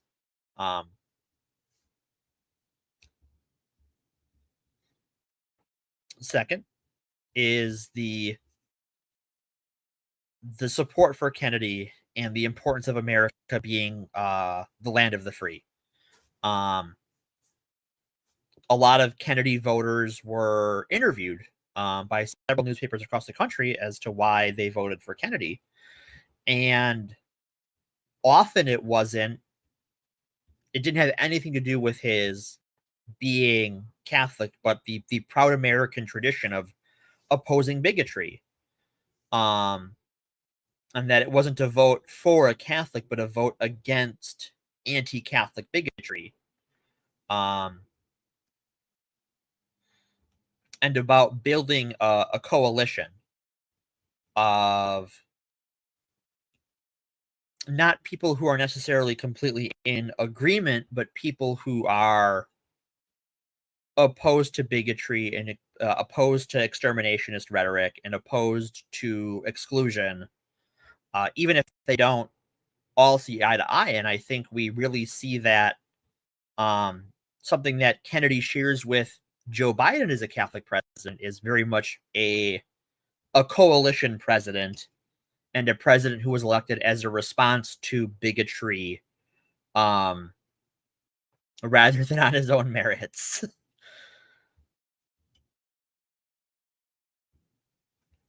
And lastly, I think we have to talk about the media, because I think this hasn't changed much. So Kennedy, in some of his speeches, would feel the need to change the topic from whatever it was supposed to be he was talking on to this issue of religion and politics. And he had a strong criticism that I think resonates with us today. And that is that the media made the election about the Catholic issue. And that's how it was framed. It was the Catholic issue. Rather than issues that actually affected voters or whatever the candidates thought. They made the election about this guy running as a Catholic versus what do voters actually want? What do the candidates actually believe? What do they stand for? What are their histories? It was, this guy's a Catholic, these people aren't Catholic. And I think that is how our commercial media runs today. I think that's why Trump gets the coverage he does. I think that's why Fox News will talk about anything other than what affects people on the ground.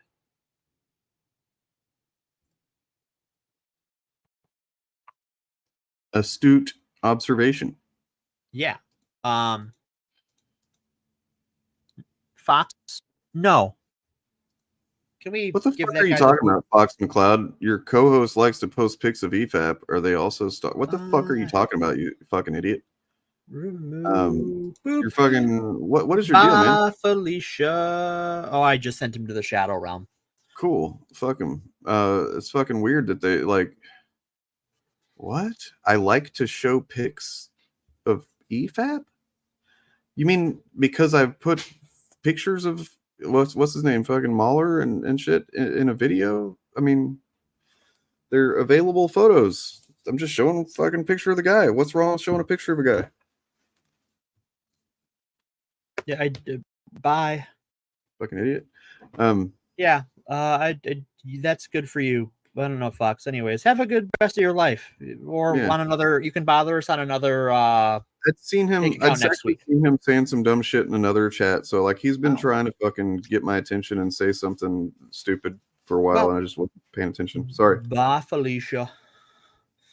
All right. So, but yeah, I think that one thing I wish that our Democrats would do today that he did back then was to call the media out on their bullshit, because the media wants to talk about the horse race. That's why, how many stories are Dems in disarray, right? Because that's what sells. It's not about what Democrats actually believe, what Democratic voters, like why they voted for these people. It's never about like what's affecting people. It's about this horse race and about stirring up these controversies, because that's what sells ads and that's what, pays the bills. Media in this country is a business, and it's run like one. And what that means is it's all about the bottom line and putting out the least useful stuff for the most amount of profit. And I think if there's something I wish that our modern Democrats would take from Kennedy, arguably the most famous Democratic president in U.S. history, it should be this. It should be that you can't just let the media run roughshod over you. You have to keep the conversation on who your constituents are and what benefits the American people. Yep. Concur. Sorry, I had a family thing pop up just now, and I was listening though. I was listening. I believe you. So one, I don't like the term mainstream media, and here is why. So Fox News, and I don't know where you're from, but in the States, Fox News is the most watched news channel, but they constantly complain about mainstream media, and they are mainstream media. I think we need better terms to describe what we're talking about. I like corporate media or commercial media, because I think that also includes outfits that are like the Daily Wire, right? Where they're a commercial institution, right? They're a for-profit industry. They're a for-profit business. They're not a mainstream news network. They don't have a cable channel. Okay. I know we've had some listeners from Europe chime in every now and again, so it's nice to know where people are from. Well, I mean, like even saying that it's like Fox News, like corporate profit incentive media is not good generally, but like Fox News is a different animal than like even CNN. Yeah, right. And so like saying that lumping those together is not even really getting to the root of the problem. Right. It's tricky, right? I think, and the problems they have are different. So Anthony, if you're not listening, we're talking about why that's not actually a good term, right? Like why is it that CNBC is the one you trust? Do you think that they're not like motivated by this stuff? What I want to check it out. There is a aggregator application. I can't think of what it's called, but it aggregates news from across the spectrum and like tells you where its bias is. It looks interesting. I haven't had a chance to check it out because I just hear people talk about it and other things, and I'm running around all the time because I'm a busy person. Is it the one David Pakman promotes? I don't listen to David Pakman, so maybe. Look, I would definitely be cautious with local news. You know, might want to find out if they are a what do you call it? What's the name of that? Sinclair. Sinclair owns or not? Yeah. Garrett is another one that owns a bunch of newspapers that run the same story but reflavored for your local taste, but they're the same sort of ground news. Yes. That's what, I haven't had a chance to check it out. Sinclair News is a company that owns, I think it's Sinclair Broadcasting, is a company that buys up local news stations and exercises a lot of editorial control over what is on those local news programs. And they are scummy and sketchy as fucks. I don't know Pakman's Israel-Palestine take, McLeod. So getting your news from only one source is a bad idea. Everyone has blind spots. I'm sure I have blind spots. We should probably do an episode on how to fucking get news. I would say corporate media is a better term, even if it doesn't get all of it. I think you could break that down into more subcategories, but I think because they are all in some ways ad revenue or finance driven, they do share some problems, even if you have like reactionary news, which is what I would categorize like Fox News and Breitbart and all of those as. So here is a story on GM's Cruise Robotaxi. CEO resign. And it's got 8 sources. 50% are individuals. 63% are high factuality rating. I'm not super familiar with how this works. Yeah, so I don't know how it works. I've just heard about it. I've wanted to check it out, but I just don't have a ton of free time. So here's a good John example. Oliver piece on Sinclair is interesting. So beloved church leader shot in head while preaching on Arizona street corner, and then it's got 82% of the people that have covered the organizations, I suppose, that have covered it are right wing. Which is, I mean, it's not to say that anything like this is. It's not to say you shouldn't read it, but you should know it is important for someone. Okay, so like for us, example, right? Like, I don't think either of us would call us unbiased, right? No. We try to be true to our facts, but we have our biases and we make those known. I think it is important for someone speaking on a topic for their biases to be known when you engage with their work. Because that way we all know where everyone's coming from and you can adjust accordingly. Okay, so this is a very good example because the right loves to amplify this type of story. And it's a 92% of it is right-wing coverage. Ohio man arrested for faking anti-Palestinian hate crime. So you remember the Jussie Smollett thing? Yeah.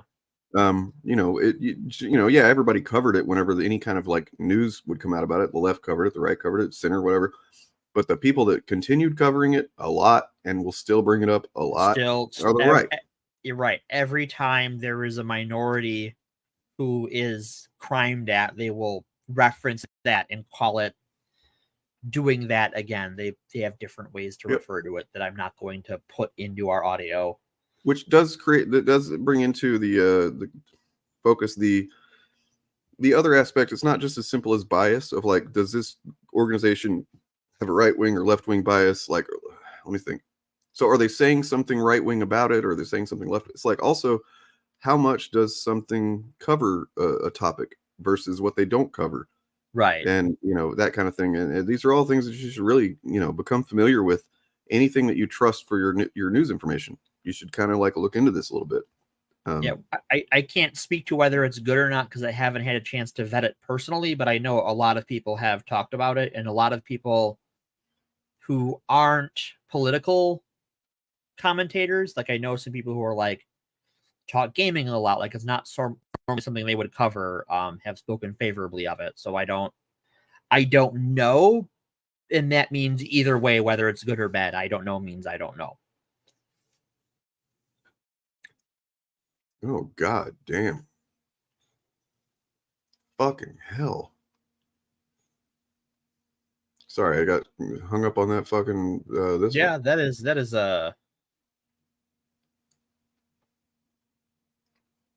Anyway, it's an ongoing practice. It's never something you should be passive about. It's never something you should just take for granted that no matter how long you've been reading something, because some corporation might buy the thing that you've been trusting for a long time, or So look at the Washington Post's coverage of Amazon and how that changed after Bezos bought it, right? Like I think that's just a great example.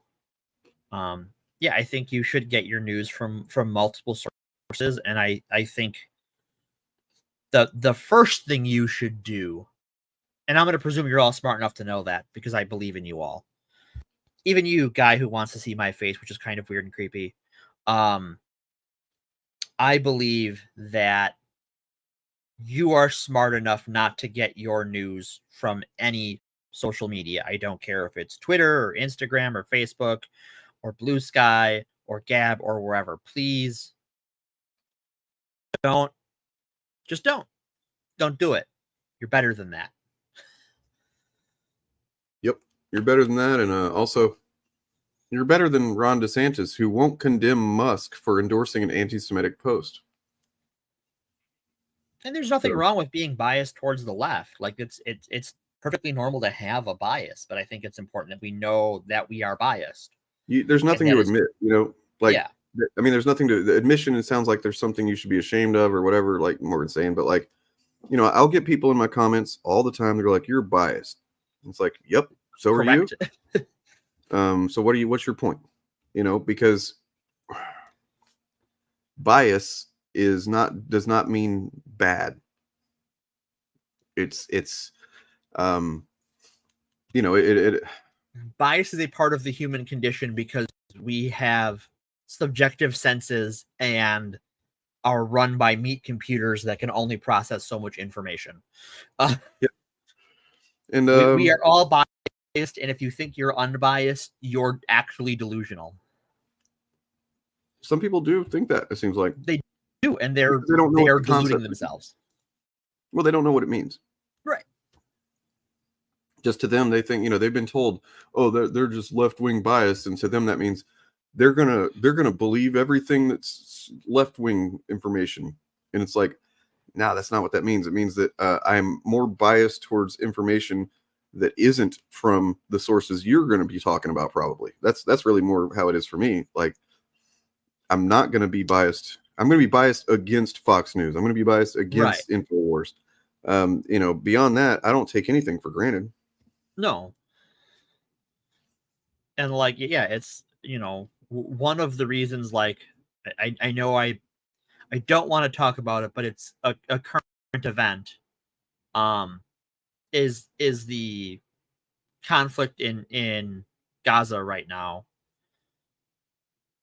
Is there's just so much conflicting reporting that it is hard to speak with any honesty and like to say I believe that I am correct. Like, news comes so fast and news is so fucked up around that conflict that it's just hard to speak with certainty for me.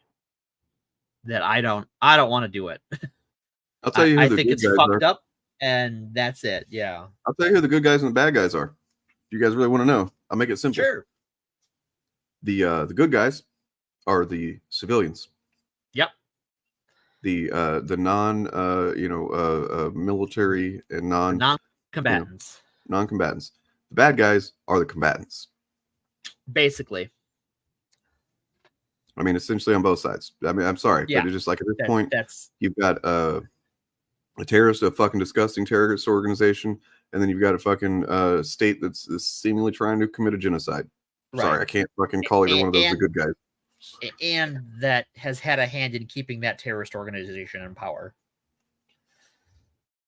So yeah, it's an ugly conflict, and I don't want to talk about it much on here because we're not exactly a current event show.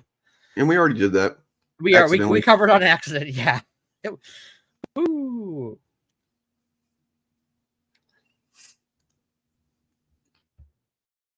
Right. When you let your bias drive you towards harming someone else intentionally, yeah, it's a problem. Because you can even your biases can lead you to harm someone unintentionally, and you can have that pointed out, and you can do better.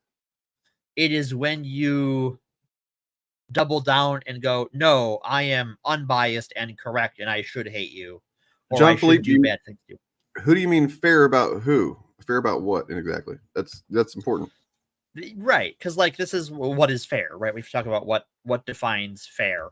Because this is how the whole like anti-environmentalist movement works. That like, if I am an oil company, I can, let's go back further to something that's not exactly as politicized today. The tobacco industry, right? If I am a tobacco industry executive, I can pay a scientist a dump truck full of money to say that cigarettes aren't causing cancer or cause cancer at a slower rate or fudge some numbers. And I can put that guy up and go, well, this give a press conference. And so on the media, on a news show, you'll have the news interview that guy, and then a scientist working for a medical college, and the media will present that as a fair debate. But the one guy has been paid for his opinion, and the other is working at a research institution and has the scientific backing of having his work peer reviewed and having the scientific consensus on the issue on his side. But the fair discussion as far as the media goes is that these are two sides and they should both get equal time. Is that fair? You tell me. It's add in tricky. the fact that there's a lot of media illiterate people in the population. Yes. And then it becomes even less fair, in my opinion. Because you know, that person, those people aren't going to have a whole lot of understanding of that these things can be. Well, you know, to them, it's just like, oh, they're both just equally presented. So they both must be the looking same. darn it. Yeah. Right. Because, and I think that, like,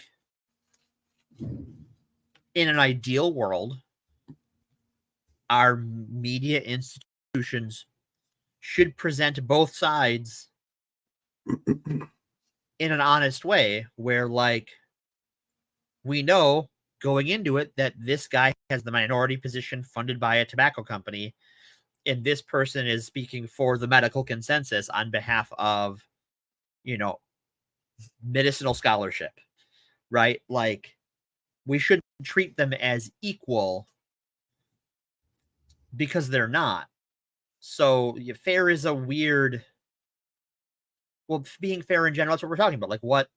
That doesn't mean anything, man. Like, this doesn't get us any closer to understanding what you're trying to say. Right. Like, being okay, fair so is, like, yeah. Go ahead. Well, I was going to say that, like, you know, let's say, keeping, I guess, with the tobacco thing. Let me see. Okay, so let's actually, I don't know. Give me a minute, and I'll think of something. But yeah, right. You can be biased, but being fair. But, like, you're just kind of repeating yourself. No offense. I mean, you're kind of new, at least as far as I know. But, like, I'm not trying to be rude or anything. But, like, you're not really conveying any information that helps us understand your idea of fair and what we need to, what are we being fair about? Because let's say the two positions are about, this one person is concerned about the health and safety of people. This other person is concerned about the profits of a corporation. You know, which one of those is fair? You know, which one of those, you know, that's where it becomes like more of a moral thing, right? Like, and that's kind of what we're dealing with today, politically in a way, because you got libertarians, for example, who just don't give a fuck about human beings. They don't even give a fuck about being libertarian. Huh? Right? Like, how many of these self-described libertarians are all about using the force of government to tell people what they can do with their bodies, tell them where they can live? You know, I don't, and I know a lot of people who call themselves libertarians and don't want immigrants to come here, legal or otherwise. Like, those two are at odds, right? You're a libertarian, you don't want government involved, but you do want them involved somehow, right? Like, there's this, like, you're not even honest with yourself. I think, like, you can offer the benefit of the doubt, but you have to have an honest interlocutor, right? Like, that's the thing, yeah. Is that, like, if that scientist isn't going to be presented in an honest light with, you know, where he's coming from in mind and how his study was financed, you can't have a fair discussion because he's cheating. Let me tell you about a video I watched earlier today. So I'm a fan of Matt Dillahunty generally. I'm not saying I agree with everything about him, but, like, you know, broadly, I think he does good work. And I also respect his meticulous, you know, kind of like debate style and, like, lines of questioning to get to the root of things. So he did a debate a while back. I remember seeing on Twitter that I didn't know who the debate was with, but I remember seeing him on Twitter complaining, saying that he's never doing a debate with Modern Day Debates ever again. Yeah, I saw that. Familiar at all? You know that Modern Day Debates has been kind of the fucking debate program platform for several years now on YouTube when it comes to like YouTube political debate. Vosh had recently also said, I think, that he wasn't doing with them anymore either. But yeah, Matt was pissed. I wasn't sure what it went down. I saw a lot of people like saying, "Oh, I'm sorry, Matt, that's so fucked up." I'm like, wow, I wonder what happened. I haven't had a chance to follow up on that because I'm just a busy person. Well, so he, do you know who he used to go by the name Big Papa Fascist? No, I don't know who that is, and I'm trying Andrew Sullivan. he has the show called The Crucible. It's a debate show. Vosh debated him back, I don't know, at least a year ago. I remember. See, that's where he was naming him, still calling himself Big Papa Fascist. He's moved away from that. Jeez, I wonder why. He sits there and chain smokes and whatnot, and is he's actually kind of, he's a Christian nationalist. I think he describes himself as that. And so there's debate was between Matt and him about the ethics and like what's better, secular humanism or Christian nationalism. So Matt, they each got 10 minutes to open, their case. Sure. Matt went first, and he made a fucking excellent fucking case for secular humanism, as would be expected from him. Yeah, he's great at that. And he's, sticks to he's sticking to the points of like why, generally this is just better, not just for secular humanists, but like even Christians, because it allows for them, and it allows for protections of Christians. You know what I mean? Like, you still get to be Christian. You just can't tell other people that they have to be Christian, right? Right. So then Andrew starts, and very quickly it becomes clear he has zeroed in on something he wants to really talk about. And I didn't know this until I was watching. So I was actually watching a Dylan Burns clip where he was watching it. Then the name of the clip was like basically Matt Dillahunty walks off from this debate or whatever, he quits. Sure. And that was interesting because, like, wow, Matt Dillahunty just fucking rage quits a debate. That's kind of crazy. That has to take a lot, because that guy has a huge amount of patience for utterly terrible people. Well, I think he found his limit. So I didn't find out until somebody said in chat that Matt's partner is trans. Oh. And I did not know that. Yeah, I didn't either. And then Andrew quickly went that. Basically he started off saying that, like, oh, Matt thinks that you just can trust science, and Matt thinks that blah, so we just got to go with what Matt thinks. And he's being really fucking just like cynical, sarcastic, just fucking gross attitude, right? Oh my god. And then he goes into and Matt thinks you can just say that a man is a woman and a woman's a man, and like we just have to accept that, and like these things don't mean anything. And he starts, and then he eventually gets to the point where he says, sorry, warning here for any trans people. I'm not saying a slur, but I mean, it's still fucked up. Like, he says they're basically just lunatics. That we have to just listen to what these lunatics say and change our fucking language and stuff for them and stuff. And Matt's sitting there making notes. And whenever he's done with his 10 minutes, Matt's just like, James, talking about the modern day debates guy. He's like, I just sent you a message. He's like, I'm not going to continue this. It's pretty clear that this guy has something else he wants to debate, and that's not what I prepared for. That's not what I'm here for. And then, Andrew just starts being a real piece of shit even more. He's like, sure. Oh, yeah. He's got a smile on his face, and he's like, oh what's right. Like, I don't think that he had any intention of debating, secular humanism or anything. No. He what it seems like he probably did was looked into Matt Dillahunty. Right. And made his opening 10 minutes very specifically, it's probably to achieve the result that he got. Right. Which also shows why fascists shouldn't be fucking debated. No. Because they aren't. Yeah. Definitionally dishonest. You cannot be fascist and honest. They're mutually exclusive positions. Yeah, he's that asshole. I'm sure he's got a lot of pieces of shit on his show because he's a piece of shit. So anyway, yeah. Well, that's fun. Sorry, maybe that doesn't have much to do with what we're talking about, but I saw it today and it really kind of like. We've covered what we're talking about today. I think ending on the media literacy portion ties it in nicely to what what the show is about, right? Well, I actually did want to show a couple of things just to kind of tease next week a little bit. So. Sure. Can you show, because we've mentioned the John Birch Society. I put something in the private chat. Can you pull that up for folks to see? Because I think, and I also kind of want to read from it because there is some interesting language on this thing. Crap.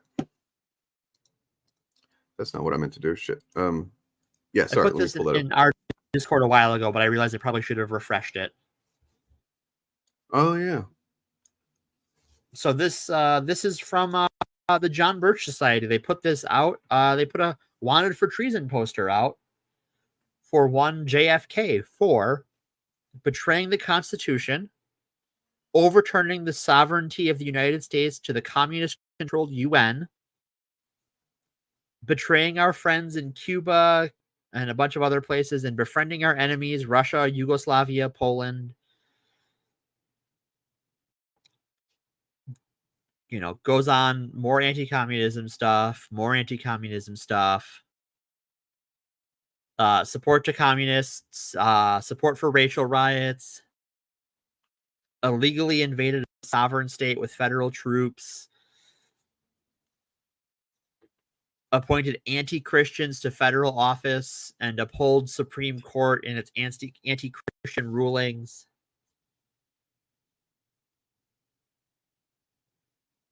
Has been caught in fantastic lies to the American people, including personal ones like his marriage and divorce.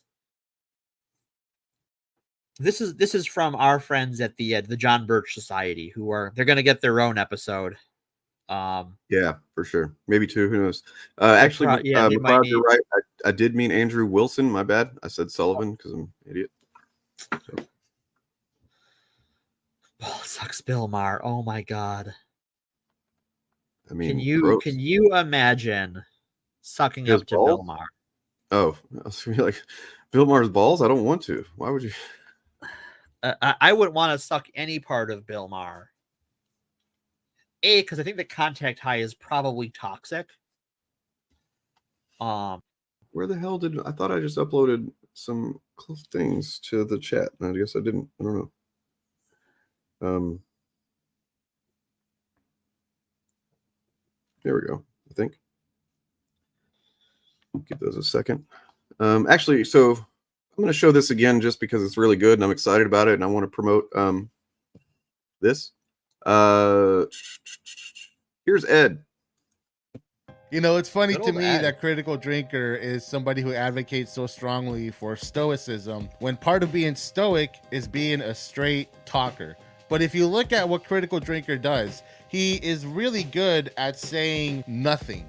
Of course, he rides the line of plausible deniability, just like all these other assholes. But there's two things that he does that are so blatantly dishonest that nobody should take them seriously if they're aware of this. First and foremost, as I'm sure the other guys have pointed out, it's very rare that the footage you see on screen has anything to do with what he's actually saying. And that's very intentional by having his videos just be a consistent stream of quick 7-second long clips of various different parts of various different movies with various different themes and different plots and different characters and all that, is that he is essentially creating visually suggestive language. It's giving you an idea of something, but not telling you specifically what it is. And in doing so, it's up to you to fill in the blanks as to exactly what those specifics are. 2, the famous image of the message. First of all, when he shows it on screen, he shows it very briefly. It's impossible to take in the entirety of the image any one time he shows it on screen. But if you go download the image and take a look at it, what exactly is the message? What is the unifying theme here? There's a reason why he is not spelling it out for you in the image. This is a Rorschach test.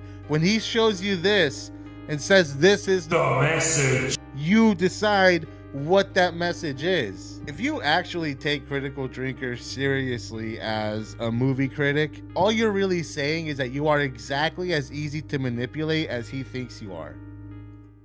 True. All right, and so as for next week, here's a little hint of that. So this is some panels from this book, One Dirty Tree, and it's called that because, here, I'll read the back of it.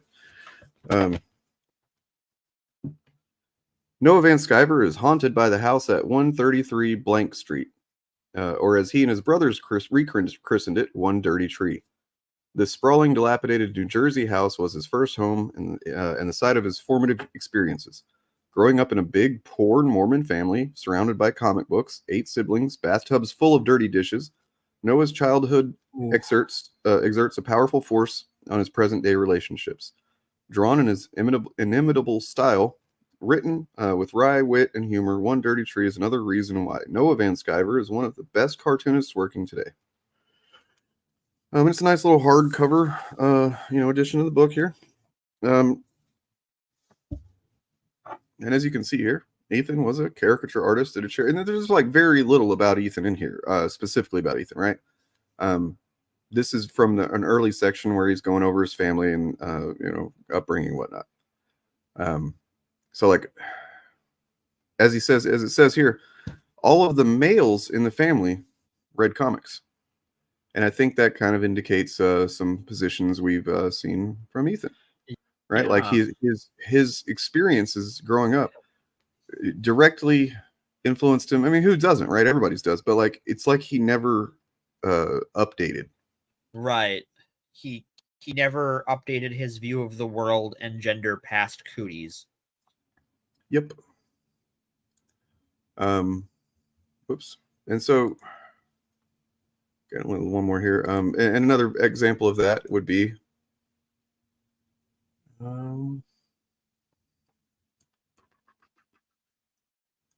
never mind. Well, we'll look at it next week. All right. Yeah. Plenty to look at next week on that. Talk about the human train wreck that is Bill Maher. Not Bill Maher. Oh, God. That'll probably be one too. EVS. We'll talk about I mean, I don't know, man. I don't know. I wonder if he still he still thinks that girls shouldn't read comics and that it's a boys, hobby or whatever. I wonder if he still keeps his dirty dishes in the bathtub, for example. I for his child's sake. I mean, I know he lets his child watch Andrew Tate, but like that and Dirty Dishes in the Sink, like I don't know. Yep. All right. And then as we what the hell? Oh, sorry. I was like, whoa, where did it go? I thought I had for some reason not had the true, new, and forever muse here. The one true Bill. So are we wrapping up then? Yeah, I think so. All right. I think we had a good talk about JFK and anti-Catholic bigotry. Yeah, thank you, Morgan. And it's kind of interesting, I think, to do an episode about anti-Catholic bigotry whenever it's like, technically, I'm kind of anti-Catholic too. So am I. Like, I'm against anti-Catholic Church. I'm not going to be against Catholics, right? And I think that's the difference, right? I think that we talked about the institution of Catholicism versus Catholics and how the institution had different opinions on things than the people in the pews. Yeah, I mean, look, good friend of the channel, Sketchy Got Hands. He's a Catholic guy. Yeah. He's a good dude, like probably like a better dude than me, and that's pretty cool. So he used to not curse. He used to get on to me about cursing, but he curses now. So like, oh, that's sweet. There's plenty of good Catholics and good Christians and good people of all religious faiths. Because there's more to morality than religion. You can be good with and without God. Yep. I'm sorry, man. I got to. I cannot live on the internet on streaming like this. It's not what I do. But I will be back probably Wednesday to discuss some comics and shit. And I will be back next Sunday to discuss comics and shit. Apparently. We will. We probably have to talk about the other things at some point. And please do not love me. That is an emotion that should be reserved for people that you know. Yes. Parasocial relationships are bad. You can like us. You can like the stuff we do, but please don't love us. Yeah. I mean, you can even love the stuff we do, but don't love us. Yeah. The initiative is taking. Barely love me. You should love me. True. Yes, all trans people, we will overthrow God. We are going to be trans and overthrow God. That is the trans agenda, or so I have been told by Matt Walsh. Why do you think I support trans people? Woohoo! Let's go. All right. Well, actually, we don't want to overthrow God because the one true God, as we all know. Have a good night, folks. Have a good week. Take care of yourselves and each other, and be sure to fast. Praise Bill. Bye.